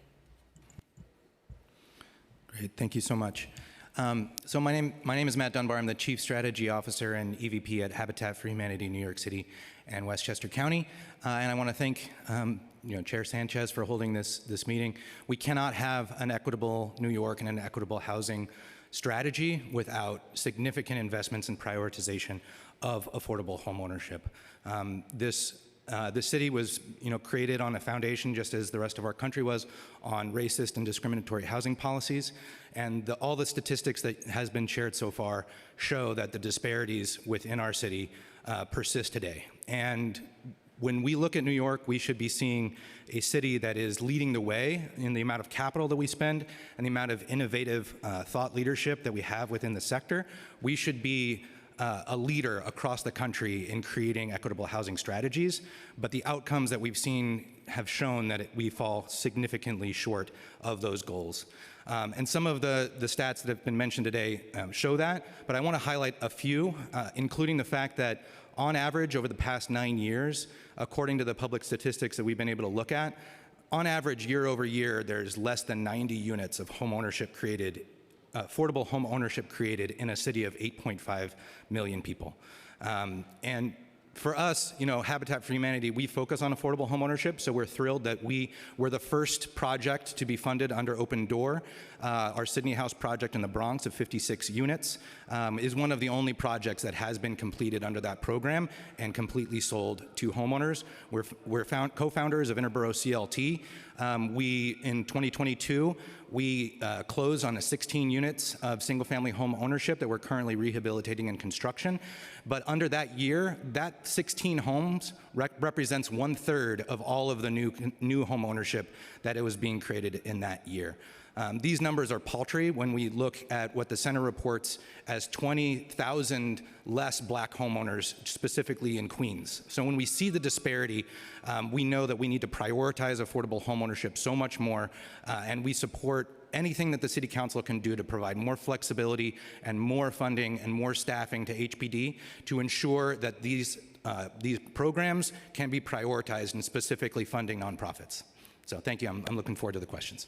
Thank you so much. Good afternoon. My name is Brendan Cheney. I'm the Director of Policy and Operations at the New York Housing Conference. I want to thank the committee for the opportunity to testify today. So I'm here to testify about the importance of affordable homeownership and the city's lack of progress in producing new affordable homeownership housing. Homeownership, as you know, is an important way to develop wealth, but that opportunity remains unequally divided. In New York City, 43% of white households own their own homes, while only 27% of black households and 17% of Hispanic households own their own homes. This historic difference is one key reason why nationally there remains a large racial wealth gap, where the median white family has $180,000 in wealth, the median Hispanic family has $38,000 in wealth, and the median black family has $23,000. So last year, Mayor Adams committed to increasing affordable homeownership in his housing blueprint, saying the city would expand down payment assistance, build more affordable homeownership options, as well as create new models for shared equity and community ownership. We support these goals, but unfortunately, the administration has not delivered so far. Affordable homeownership development remains woefully inadequate under Mayor Adams. Last year, the city produced just 144 units of new affordable homeownership housing. And if you exclude down payment assistance and other direct assistance programs, HPD produced just 49 units of new construction of homeownership housing. Increasing affordable homeownership is one of the most powerful ways to repair the damage of previous discriminatory housing policies and expand wealth-building opportunities to all New Yorkers. We look forward to working with the City Council our partners, and HPD to expand affordable homeownership opportunities.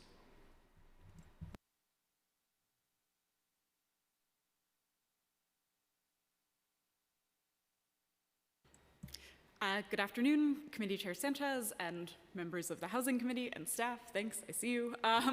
Thanks so much for holding today's hearing and giving me the opportunity to testify. My name is Ariel Hirsch, and I am the Director of Policy and New Projects at UHAB.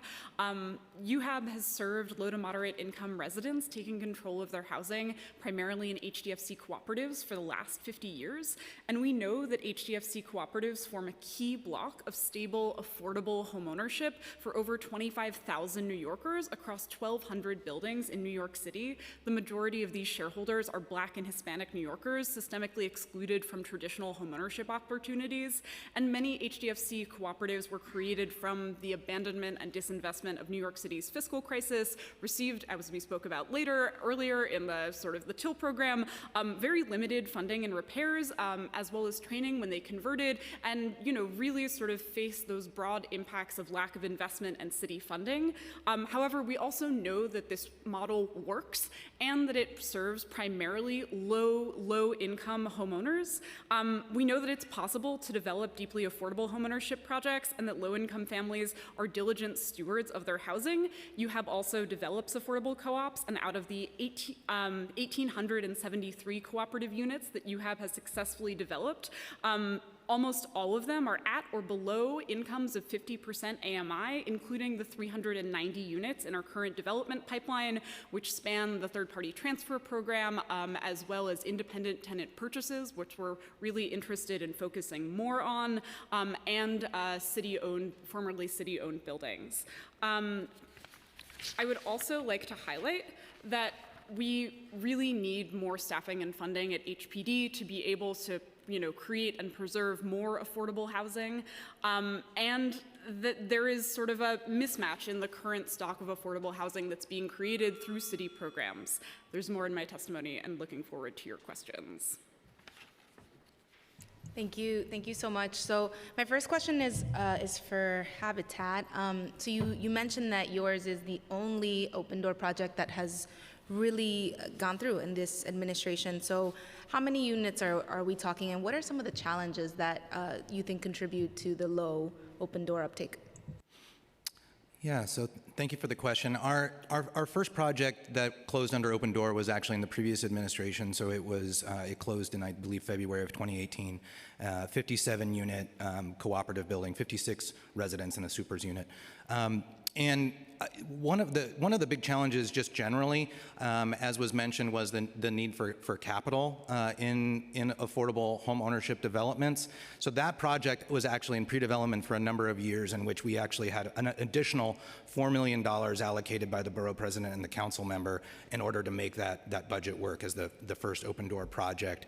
And then moving forward, our more recent one, the one that closed under this administration, was a 16 single-family homes. It was replacing zombie homes owned by NYCHA with net zero, new construction and rehab homes. And again, there is RES-OA funding within that project as well. I think one of the primary issues that has faced affordable home ownership that affordable rentals don't face was mentioned, which is the lack of use of tax credit equity in these projects. And so when the administration says that home ownership is exceedingly expensive, what they're referring to is that there are not the same tools that are available to fill those gaps. And so it's expensive in city capital.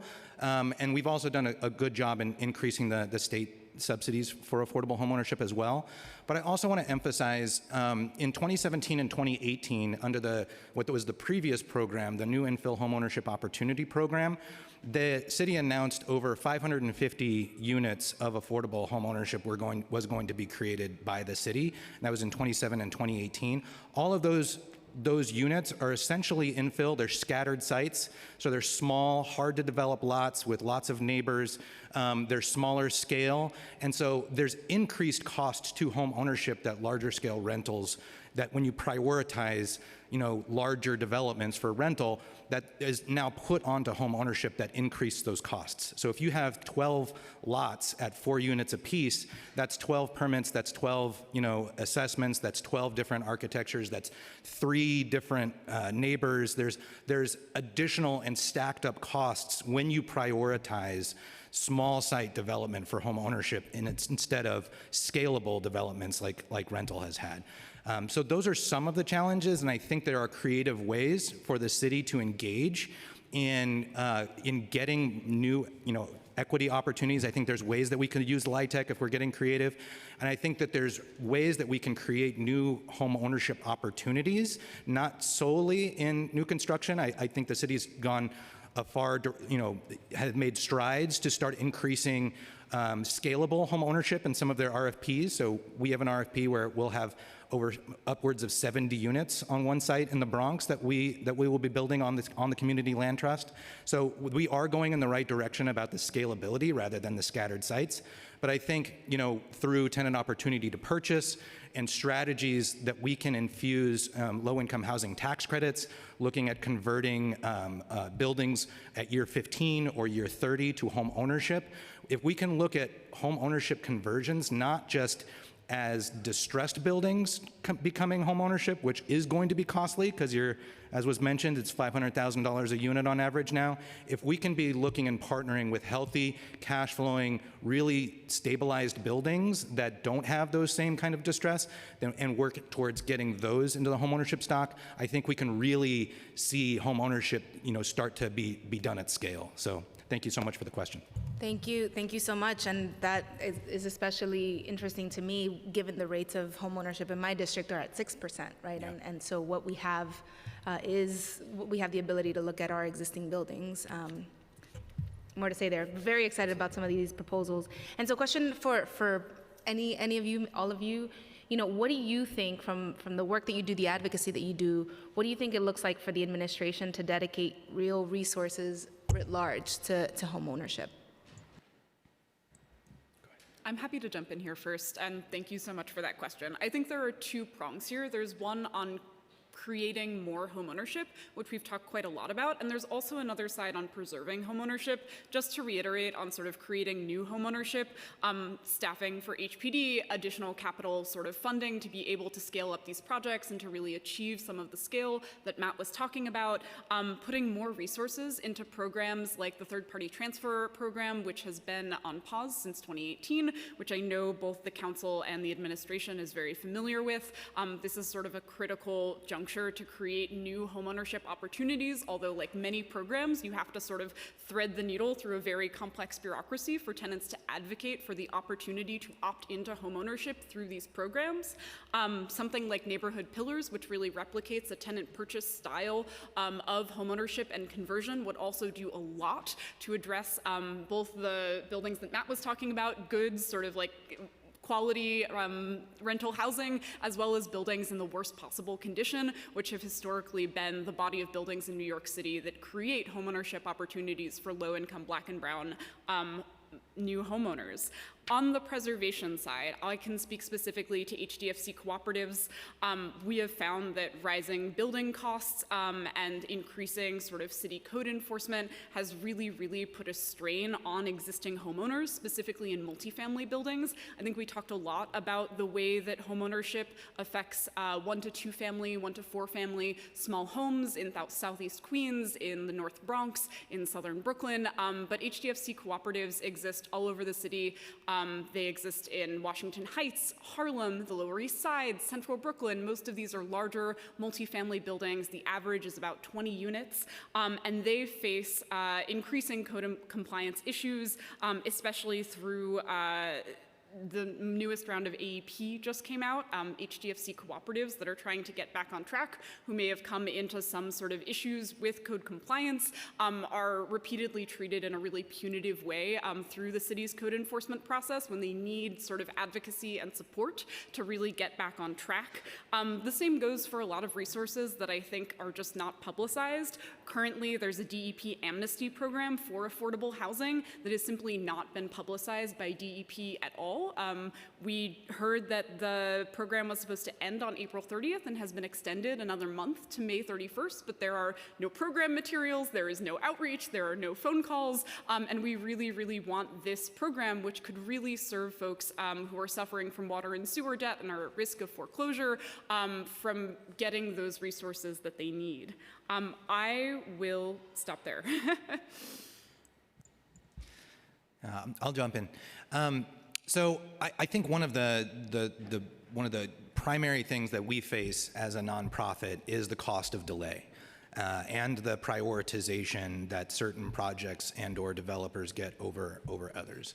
And being that affordable home ownership in previous administrations was relegated to these small sites, scattered sites, low density, so not unscaled kind of pieces, and all the measurements that the city was really looking at itself as far as success or failure goes was about unit count, but it wasn't talking about equity. Right? It wasn't talking about the affordability, and it wasn't talking about the types of housing that were being built. So in that circumstance, you're going to prioritize the larger buildings and the larger scales that you can get out of. And so the nonprofit organizations like ours that were selected to develop affordable homeownership oftentimes get kicked to the back. And in development parlance, if you miss closing season, then you're kicked back 6 months. And if you miss that closing season, it's another 6 months.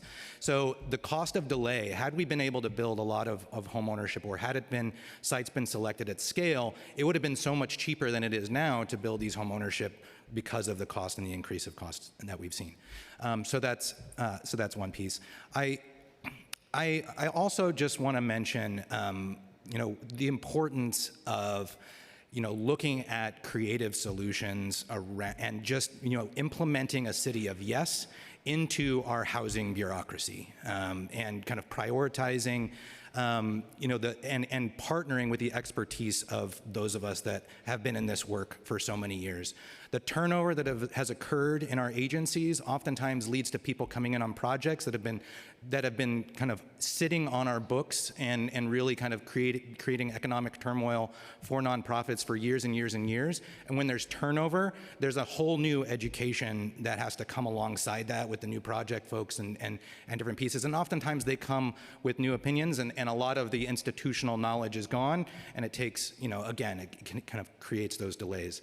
So moving a city of yes that actually works in partnership and adds trust to those of us that are working with the city and understanding our expertise and saying yes and moving on, I think is really important. And just for example, we have been working with one LIHTC building that is stable, we've been working on this building for 4 or 5 years now. Their 15-year compliance period has long since passed. They've been seeking to convert to ownership, and we've had plans that would have worked out for us to convert years ago, and those plans sit and don't get acted on for a year. And then when it comes back to it, it's a different scenario, and then you have to go back again. And so getting to a point where we can just say yes and implement that city of yes into the work that we're doing and close these projects and stick to deadlines and be accountable to each other, that's an important part of how we can get homeownership built. And I'll just add quickly, these two are the real experts, which just want to reinforce some things they've said. I think it's staffing, right? It's getting staffed up, and then it might mean more staffing in order to help work through some of the challenging issues. And then it's the funding. It's being willing to commit the resources, right? If this is a real priority, like they say it is, then it's being willing to commit the resources. If it means more resources because you're not able to use LIHTC, then committing those resources because you do value home ownership and you do want to expand and you do want to sort of make up for this history of racial discrimination.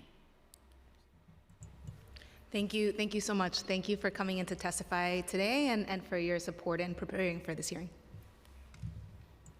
Thank you. We'll now be calling up our next panel, Joy Clark, Beverly Pabon, Luisa Rodriguez, and Reggie Barnhill. You can come up to the table.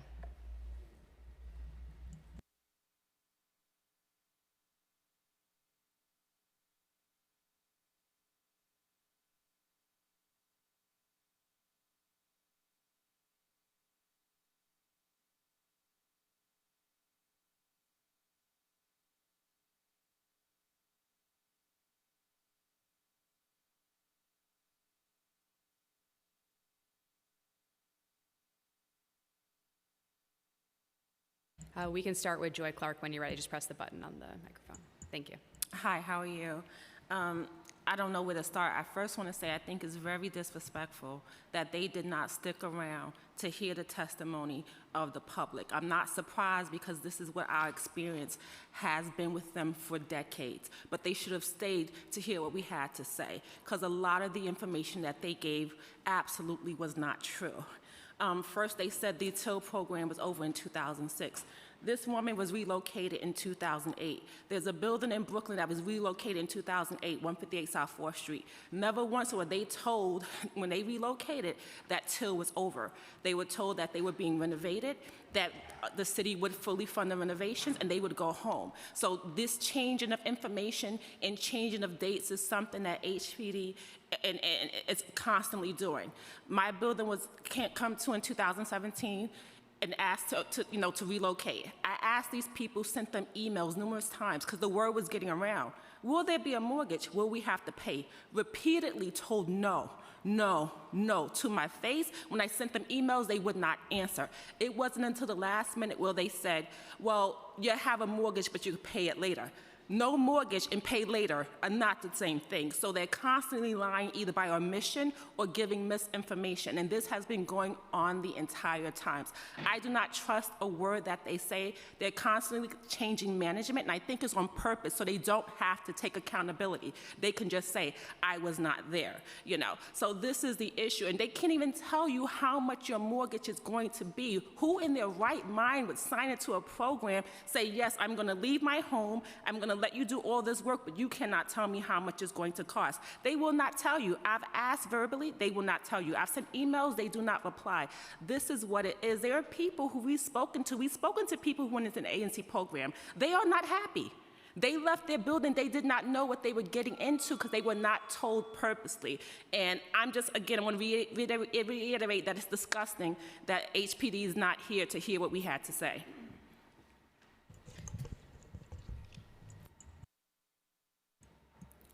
Beverly Pabon, you may start. Yes, thank you, Chair, for this opportunity to speak. I say the same thing that Ms. Joy has said regarding the TIL program. But you've heard all the testimonies that other TIL buildings has been going through. I'm going to ask for some key points now before I even talk about even my building. But we do need the 100%, $100 million to fund the TIL program for the construction as it was done in 2010 for buildings just before they started going over to the transfer of the ANCP program. We need to have the ban lifted for us to not to rent apartments. Right now we have vacancies, people are dying, and we can't rent apartments, so now our income is lower. So of course we can't make the repairs. When we started, we were 100%, we had over $100,000 in the bank, we were fixing repairs ourselves. HPD has purposely banned us from renting apartments, and now this has been detrimental to the tenant association. I would like the council to also compare the cost of going into the TIL program as it originally was to the ANCP program, because if you look at the ANCP program, there's a lot of costs that's on there that you would not occur if you stay with the original TIL program. I would also ask that you create a tenant review and complaint board with the tenants in order to facilitate the TIL buildings going to the program as it was originally done, because HPD keeps changing people. They don't know the history. The tenants of these TIL buildings know the history. We've been in here since 1997 and beyond that. So we have the historical history of the TIL program and what works. And we want that membership to be done to the tenants in the building. Tenant, like Ms. Joy said, HPD never told us that the tenant associate TIL program has ended. When we heard this number of 2006, when we were getting ready before the housing crisis, our building and several other buildings was already in the pipeline to be rehabilitated. Most tenants had already moved out, like Ms. Louisa right here is one of her buildings. So we kept asking, and this was the director, Mr. Victor Hernandez, was the money there in the pipeline for these buildings? And we was told, yes, the money was there. We're just waiting for this housing crisis to go through, and then you'll come back with the TIL program. That never happened. When we came back in 2012 with this information and hear about this ANCP program, they told us in our face, no, the money was never there. So we have lies, we have documents, we have meeting notes that show that HPD has not been coming forth telling you as a council people the truth about the TIL program. In the past, 75, almost 80% of the TIL program's buildings were successful. Only at 25%, and then they helped those buildings who were failing come in compliance. So the program does work. It's been working. HPD has made it so that these vacant apartments is automatically transferred to the ANCP program. These are two separate programs. They are purposely holding these vacant apartments to be transferred to the ANCP program at 8, and for the new people, 80% and above.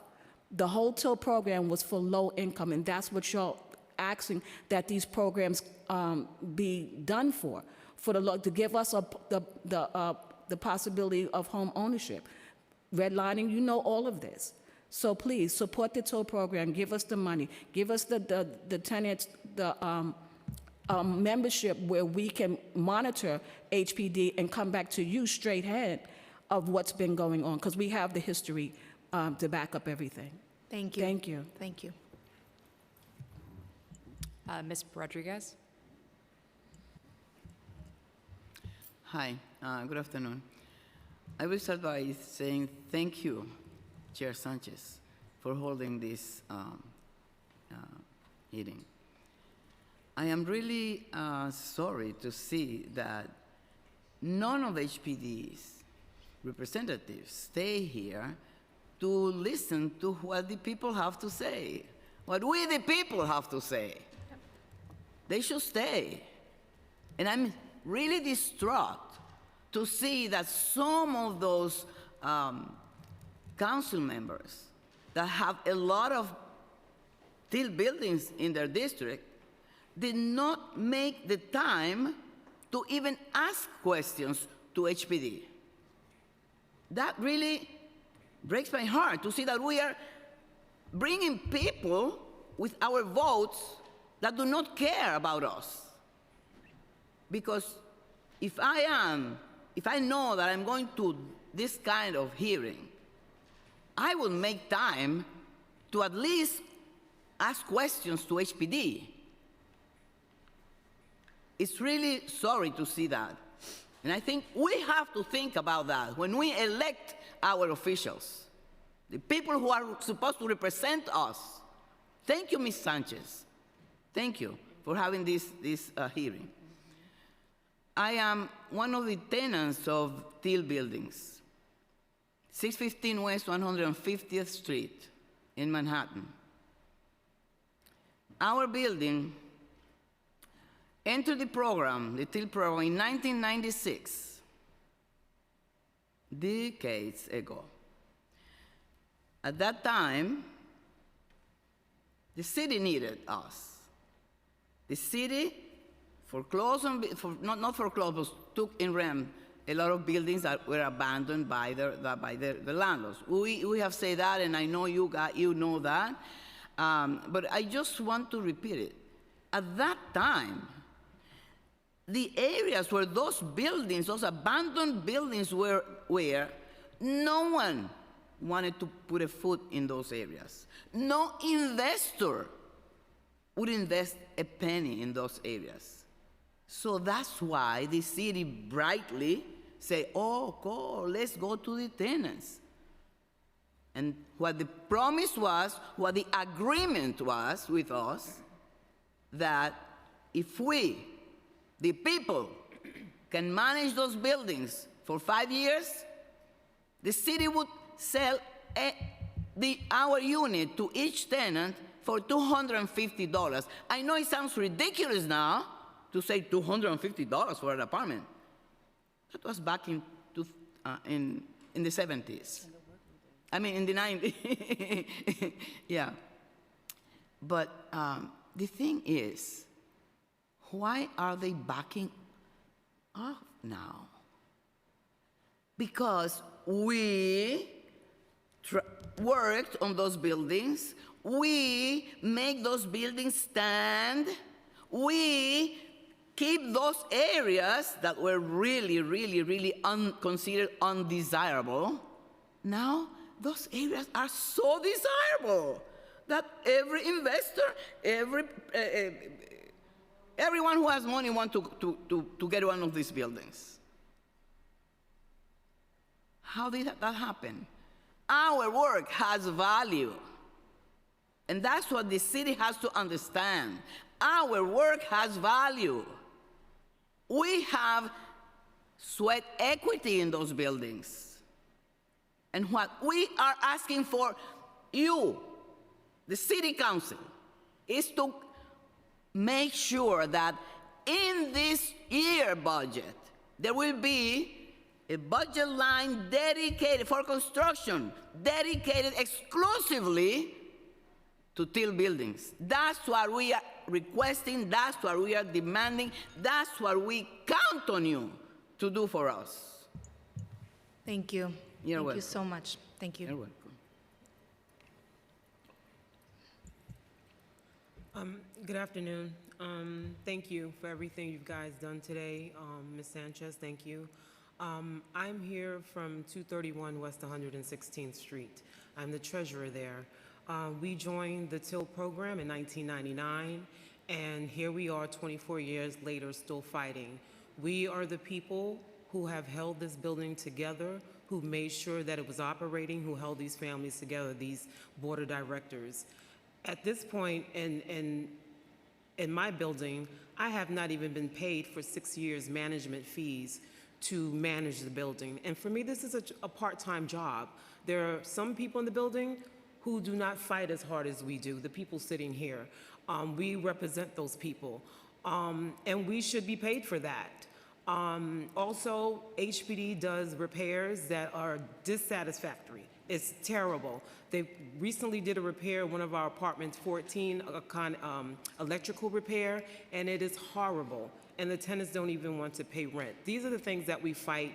These are the things that the tenants fight HPD about, but we end up in the middle as board of directors for what has happened. We're led to blame, and we have to fix it.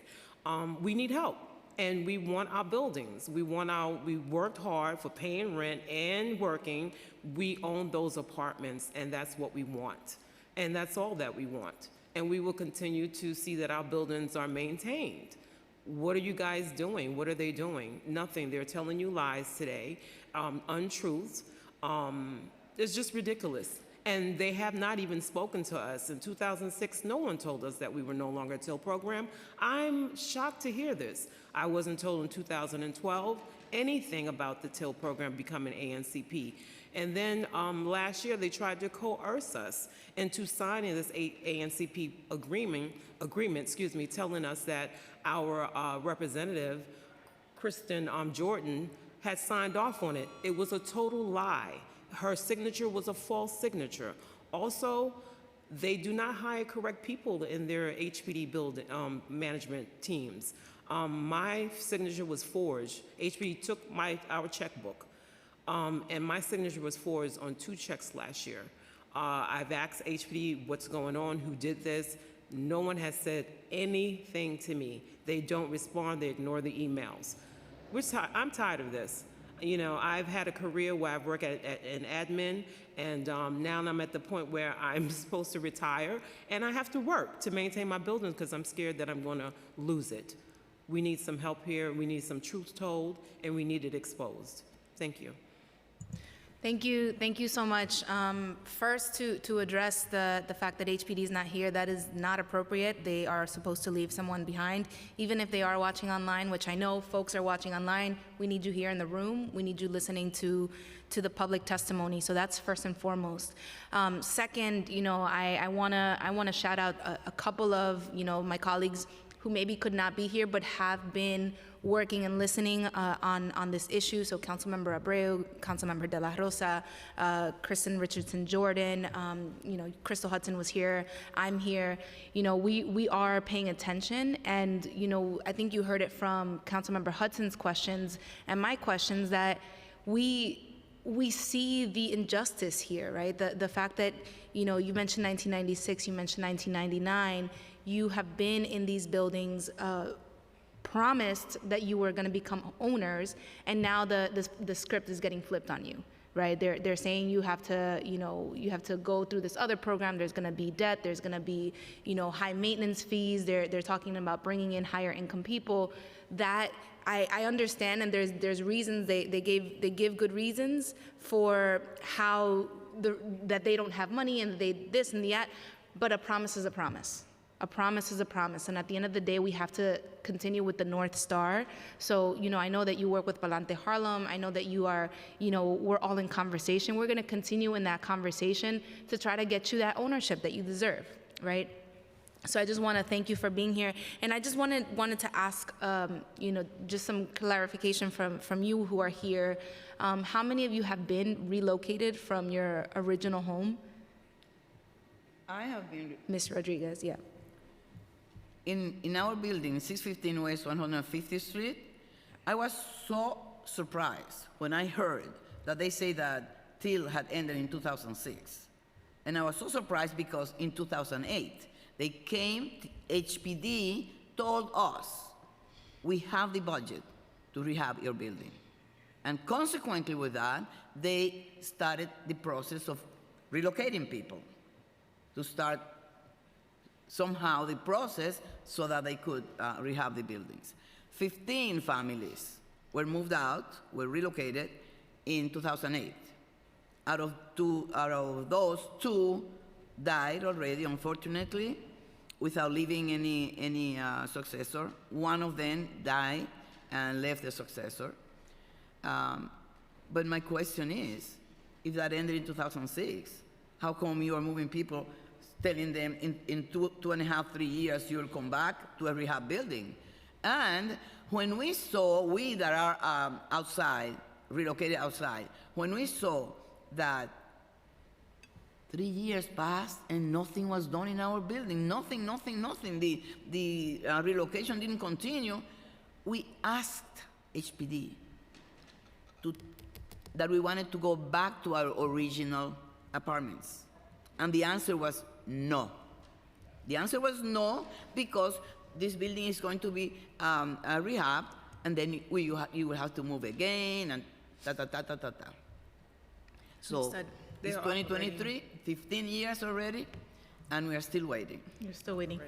Same thing happened, because I'm in another building now that they asked me to relocate because of structural issues from the building I originally came from. But the building that I came from originally, 2008, the same year, February 2008, we were relocated to another building with the promise that we would be back in 2 years. We had looked over designs, we had looked over plans, all that was supposed to be already done, and we were being relocated. I have emails for years asking, what's going on, what's happening? Never once was a response. Well, you know, in 2006, the TIL program ended. Someone's asking you repeatedly, verbally, email, what's happening, and never once do you tell them there's no more TIL. You had ample opportunities, so you chose not to.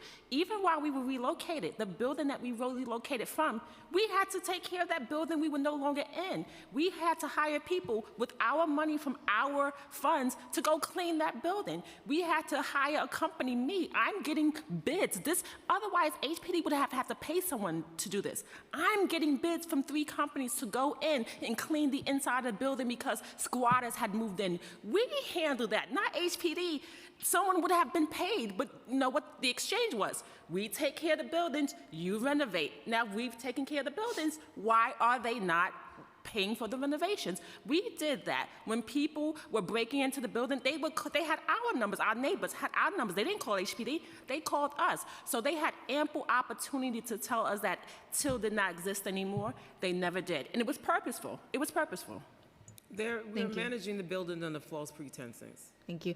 Just another clarifying question. I heard 1996, 1999. The other buildings, when did you become part of 2000. 2000. And mine was in 1997, and HPD came to us.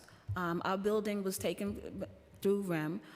It was managed by HPD for some time. It was also managed by a 7A administrator, and then managed by HPD. HPD came to us to tell us about the TIL program.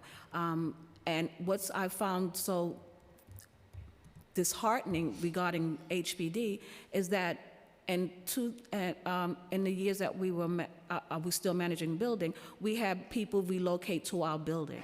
So there was a program called the TIL 2 program.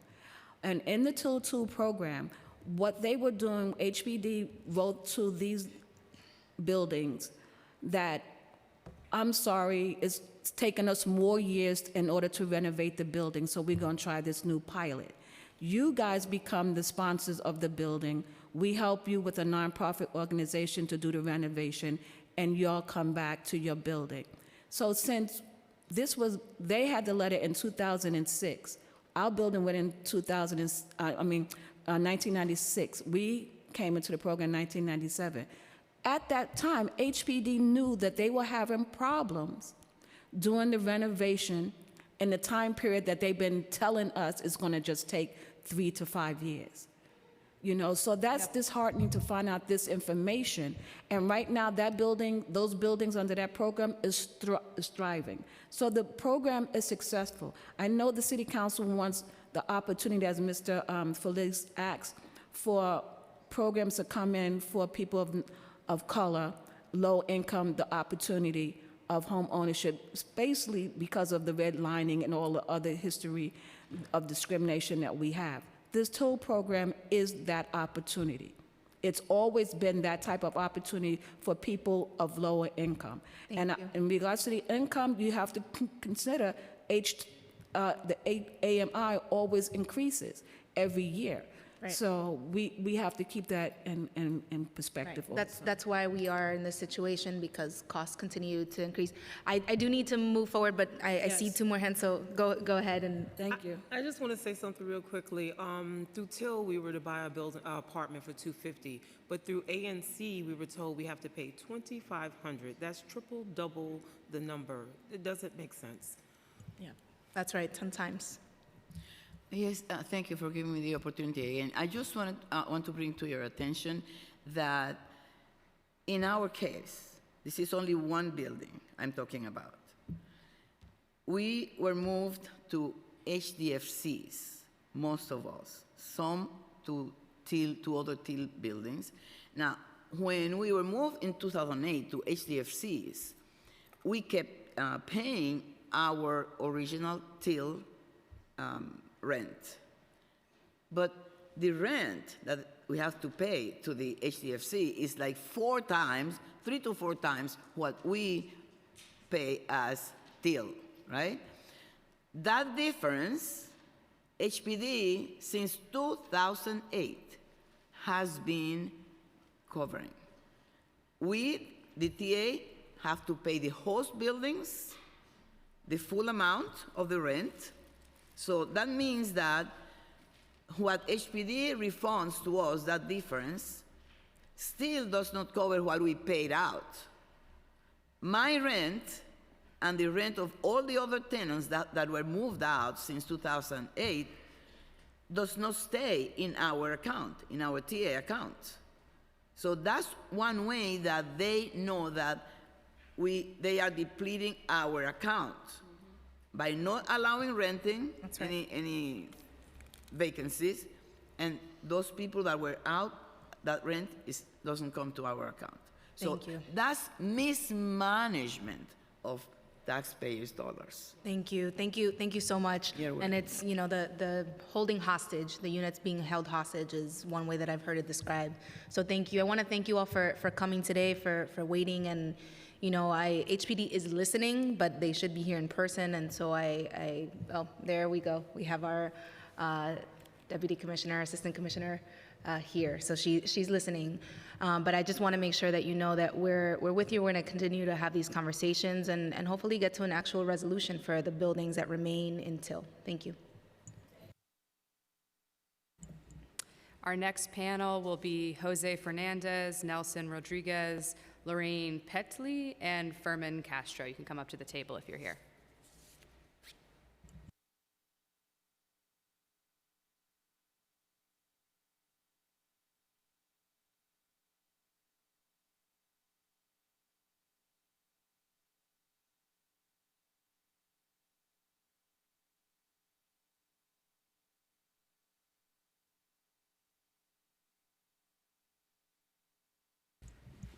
Hello, thank you for having me today.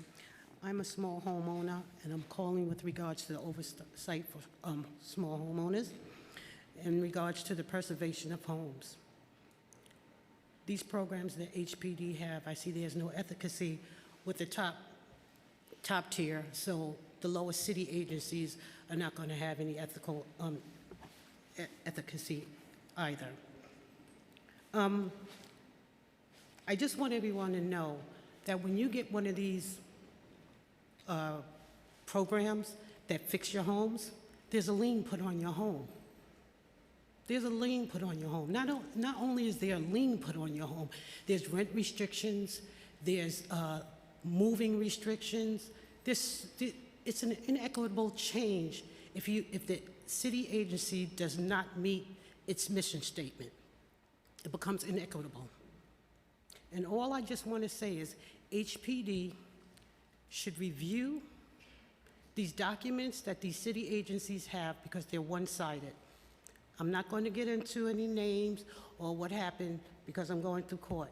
But what I'm saying to you is that they need to review these documents. They need to have transparency to let people know that you're going to have a lien on your home. But this agency is not doing or meeting its mission statement. It makes you end up having violations on your home when they're supposed to be helping you. Again, being held hostage. Again, all I want is there to be transparency about what the exchange is when people go to get these homes fixed. And what risk there is if the work doesn't get done properly. And the city agency takes no responsibility for it, throws its hand up and says, I owe you nothing. I'm not obligated to have to fix your house. I'm not obligated to guarantee you anything. And they're in collusion with these contractors. I'm going to keep it short because I'm fighting. I'm battered and I'm fighting for justice because it was unjust the way I was treated. It was unjust with the work that I had to put in, the physical mentality. Here I am retired. I have to worry about an exit plan in case my structure fails due to the repairs. These were emergency repairs I had done. If it was just a window or a door, maybe we could let it go. But these are major repairs. The documents that they issue are one-sided documents that have no mutual assent for the homeowner. Thank you, thank you. And it sounds like you are in the middle of a battle, so if you would like to share more information with me about your individual situation, I'd be happy to hear more about it. Thank you so much. Thank you.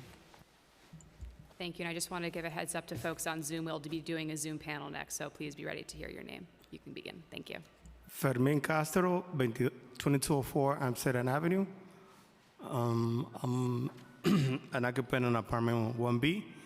We became part of the TIL program 1999 with the promise of managing our building for 3 years. After that probation time, we were told that they were going to sell the apartment for $250. All that been happening is lies, broken promises, and like last month, we went through 4 coordinators in a month. This is unheard of. So it's like new people coming in, don't know what's going on, and all we're asking you, council members, is to help us because HPD is nothing but lies and broken promises. People are dying. About 5 people already died in my building. My mom passed away also, 2020. And I feel now that she's gone, now I got more power to fight HPD. Thank you. Thank you so much. You said 2204 Amsterdam Avenue. Amsterdam. Okay. Thank you so much, and we'll absolutely continue to speak to see what is possible here. Thank you. Thank you. So we're going to move to a panel on Zoom. You will receive a prompt to unmute, and when you do, please begin your testimony. We're going to start with Danielle Manley, then Kevin Wolf, followed by Carmen Vargas. So Danielle Manley, when you see the prompt, please Time begin. starts now. Hi, thank you. Can you hear me okay? Yep. Great. My name is Danielle Manley, and I'm the manager of policy at Urban Green Council. We're an environmental nonprofit based here in New York City with a mission to decarbonize buildings for healthy and resilient communities. Thanks so much for your time today and hearing our testimony. So I'm here today in support of intro number 689, which would add a new term and definition to the city's construction codes for green building projects in 1 to 4 family homes. It would also eliminate a building permit fee for those projects, and we support this for 2 big reasons. The first is that we need to improve energy efficiency in small buildings to reach our climate targets. We've all heard that buildings contribute to over 2/3 of the city's carbon emissions. While much of the policy progress to date has been focused on the city's biggest buildings, larger than 25,000 square feet, nearly half of all emissions from buildings come from those that are smaller than that size. And so we can't meet our climate goals without pathways like this one that support work in them. And the second is that there are over 860,000 1 to 4 family homes across the city. Removing a filing fee for green building projects is going to make it easier for them to lower energy and carbon, because cost is a major barrier to making any building retrofit. So knocking down these kinds of hurdles will make it less expensive for homeowners to be a part of New York City's climate solutions. We also do have some recommendations to help improve the bill that are in my written comments, and I'll mention them at high level here. The first is that we suggest you align the building size categories with the existing breakdown in the city's construction codes to make it consistent and clear across the board. The second is to consider separating the general definition of a green building project from a specific size threshold, in this case, 1 to 4 family homes, since it's a newly defined term that could have other applications in the construction code.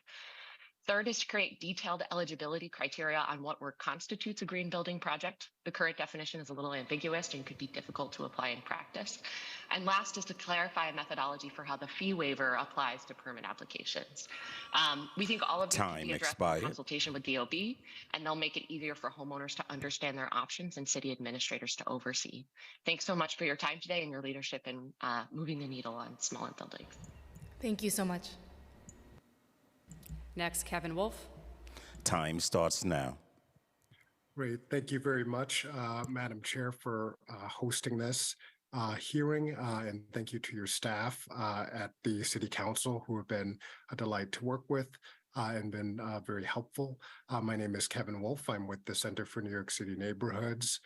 We are one of the largest homeowner service nonprofits in New York City, and I wanted to hit on a number of different items in our testimony, and we'll elaborate further in the written testimony. First of all, one of the members of this committee, Councilmember Brooks Powers, had brought out and had some questions about our organization. So we actually founded in part by the City Council at the Center in response to the 2008 financial crisis. And the Council has been championing the issues of affordable homeownership at the Center since we were founded, being one of our largest funders. The Council actually funds the Homeowner Hub. It funds the provision of free legal services from attorneys, free housing counselors from housing councils, and free financial counselors through financial counseling. And so the work that we do is extremely important in preventing foreclosure, preventing homeowners from losing their homes on the tax lien sale, as well as providing home repair through our Home Fix program, which is one of the flagship programs. So I wanted to make sure that the council, all the members of the committee, are aware of the support that they provide to the center. And in addition, the Homeowner Help Desk was founded by a member of the City Council, Rafael Espinal, back in 2016. In response to neighborhood change. And so the Homeowner Help Desk is available to partner with the council. We do outreach on the ground where we bring attorneys as well as housing counselors into the neighborhoods where the homeowners are. We have partners all across Time the city. expired. And I will further elaborate and be available to answer any questions. Thank you for your time. Thank you so much, and thank you for your assistance in preparing for this hearing. Next, Carmen Vargas. Time starts now. Good afternoon. Hello, good afternoon.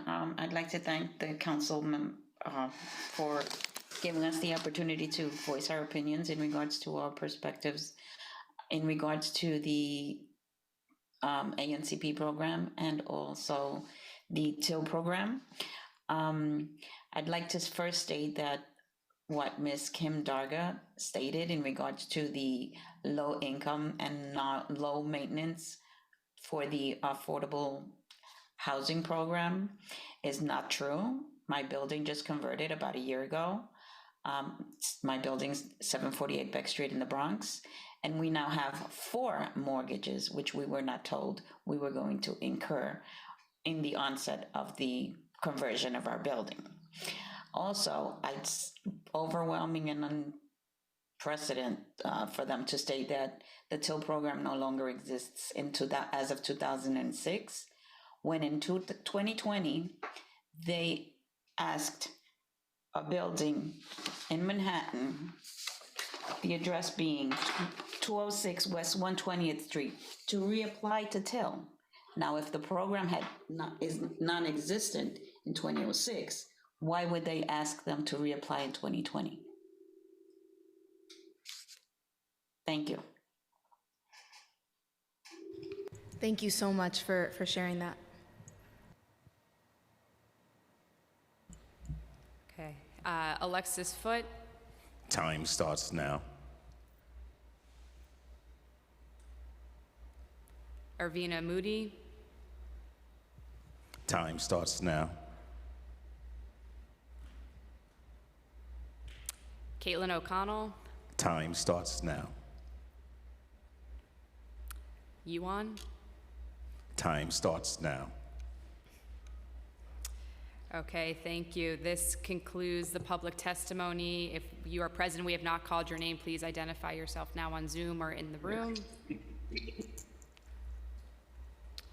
Okay. If anyone else, please let us know, but thank you all for your testimony today, and we are ready to close. Okay, thank you so much to everyone who joined us today, to my colleagues who asked many great questions, to all of the residents of TIL properties that are waiting for a solution. Really want to appreciate your time and reiterate this council's commitment to continuing to work with you and with the advocacy organizations that are helping to shepherd your buildings, hopefully into your rightful ownership of the building. And then to the bigger picture, you know, this administration and this council we've both expressed a desire to promote homeownership opportunities in the city of New York, and we need to make sure that we're putting our money where our mouth is. We need to make sure that, you know, we are not producing just 26 units per year through the Open Door program, that we're greatly expanding that, and that we're dedicating the resources and continuing to address the staffing challenges within the agency. And on the side of protecting existing homeowners, we also need to make sure that DOB and other agencies that interface with our homeowners are offering supports to these homeowners and are doing so in a way that is accessible and real for them. So with that, thank you so much to the committee counsel, Taylor Zaloni. One person appeared on Zoom, so we'll have to. And all of the staff for your preparation with this hearing today. I am aware that one more person has joined the Zoom, so we will allow them to testify, and then I will gavel us out. Thank you, Chair Sanchez. Alexis Foote, you may Auburn View. Hello, my name is Alexis Foote, and I am a resident of Auburn View, and we are currently going through a Michelama rent increase. And when we transferred over in 2013, when we were bought by L&M, we were not given the opportunity for home ownership. I am in District 31. We are suffering from food inadequacies and housing inadequacies, and we cannot afford a home increase. And if we do get an increase, we need to be home ownership. We were not given that opportunity, and I thank you for having this. I am also the founder of the Real Edge Mayor CLT here in Far Rockaway, and we demand that no more housing be built. No more housing be built, and if there is housing that's going to be built, it has to be through the community land trust. Please continue to support the community land trust, and I support this bill because HPD needs help. They are understaffed and they cannot handle the housing crisis. I am 39 years old and New York City has failed me. I was awarded the state. I was a part of Catholic Home Bureau. I know what it is to have to live in 78 Catherine Street. 78 Catherine Street is a shelter that's inside of a NYCHA development.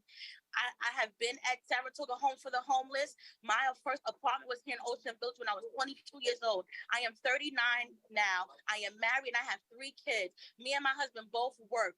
We are at the brink of leaving New York, and we don't want to leave New York. New York is pushing Black and brown people out at multiple numbers. Please support this initiative. Please support Community Land Trust, and we need reparations. Thank you. New York City owes the kids of the 80s reparations. And that's how we're gonna get what we need, through reparations. Thank you. Thank you so much, Alexis. I really appreciate you coming on to testify. And it's a very big challenge we have with Mitchell-Lama property, so thank you so much. With that, since I have already shared my closing statement, I will call this meeting to a close. Thank you, everyone.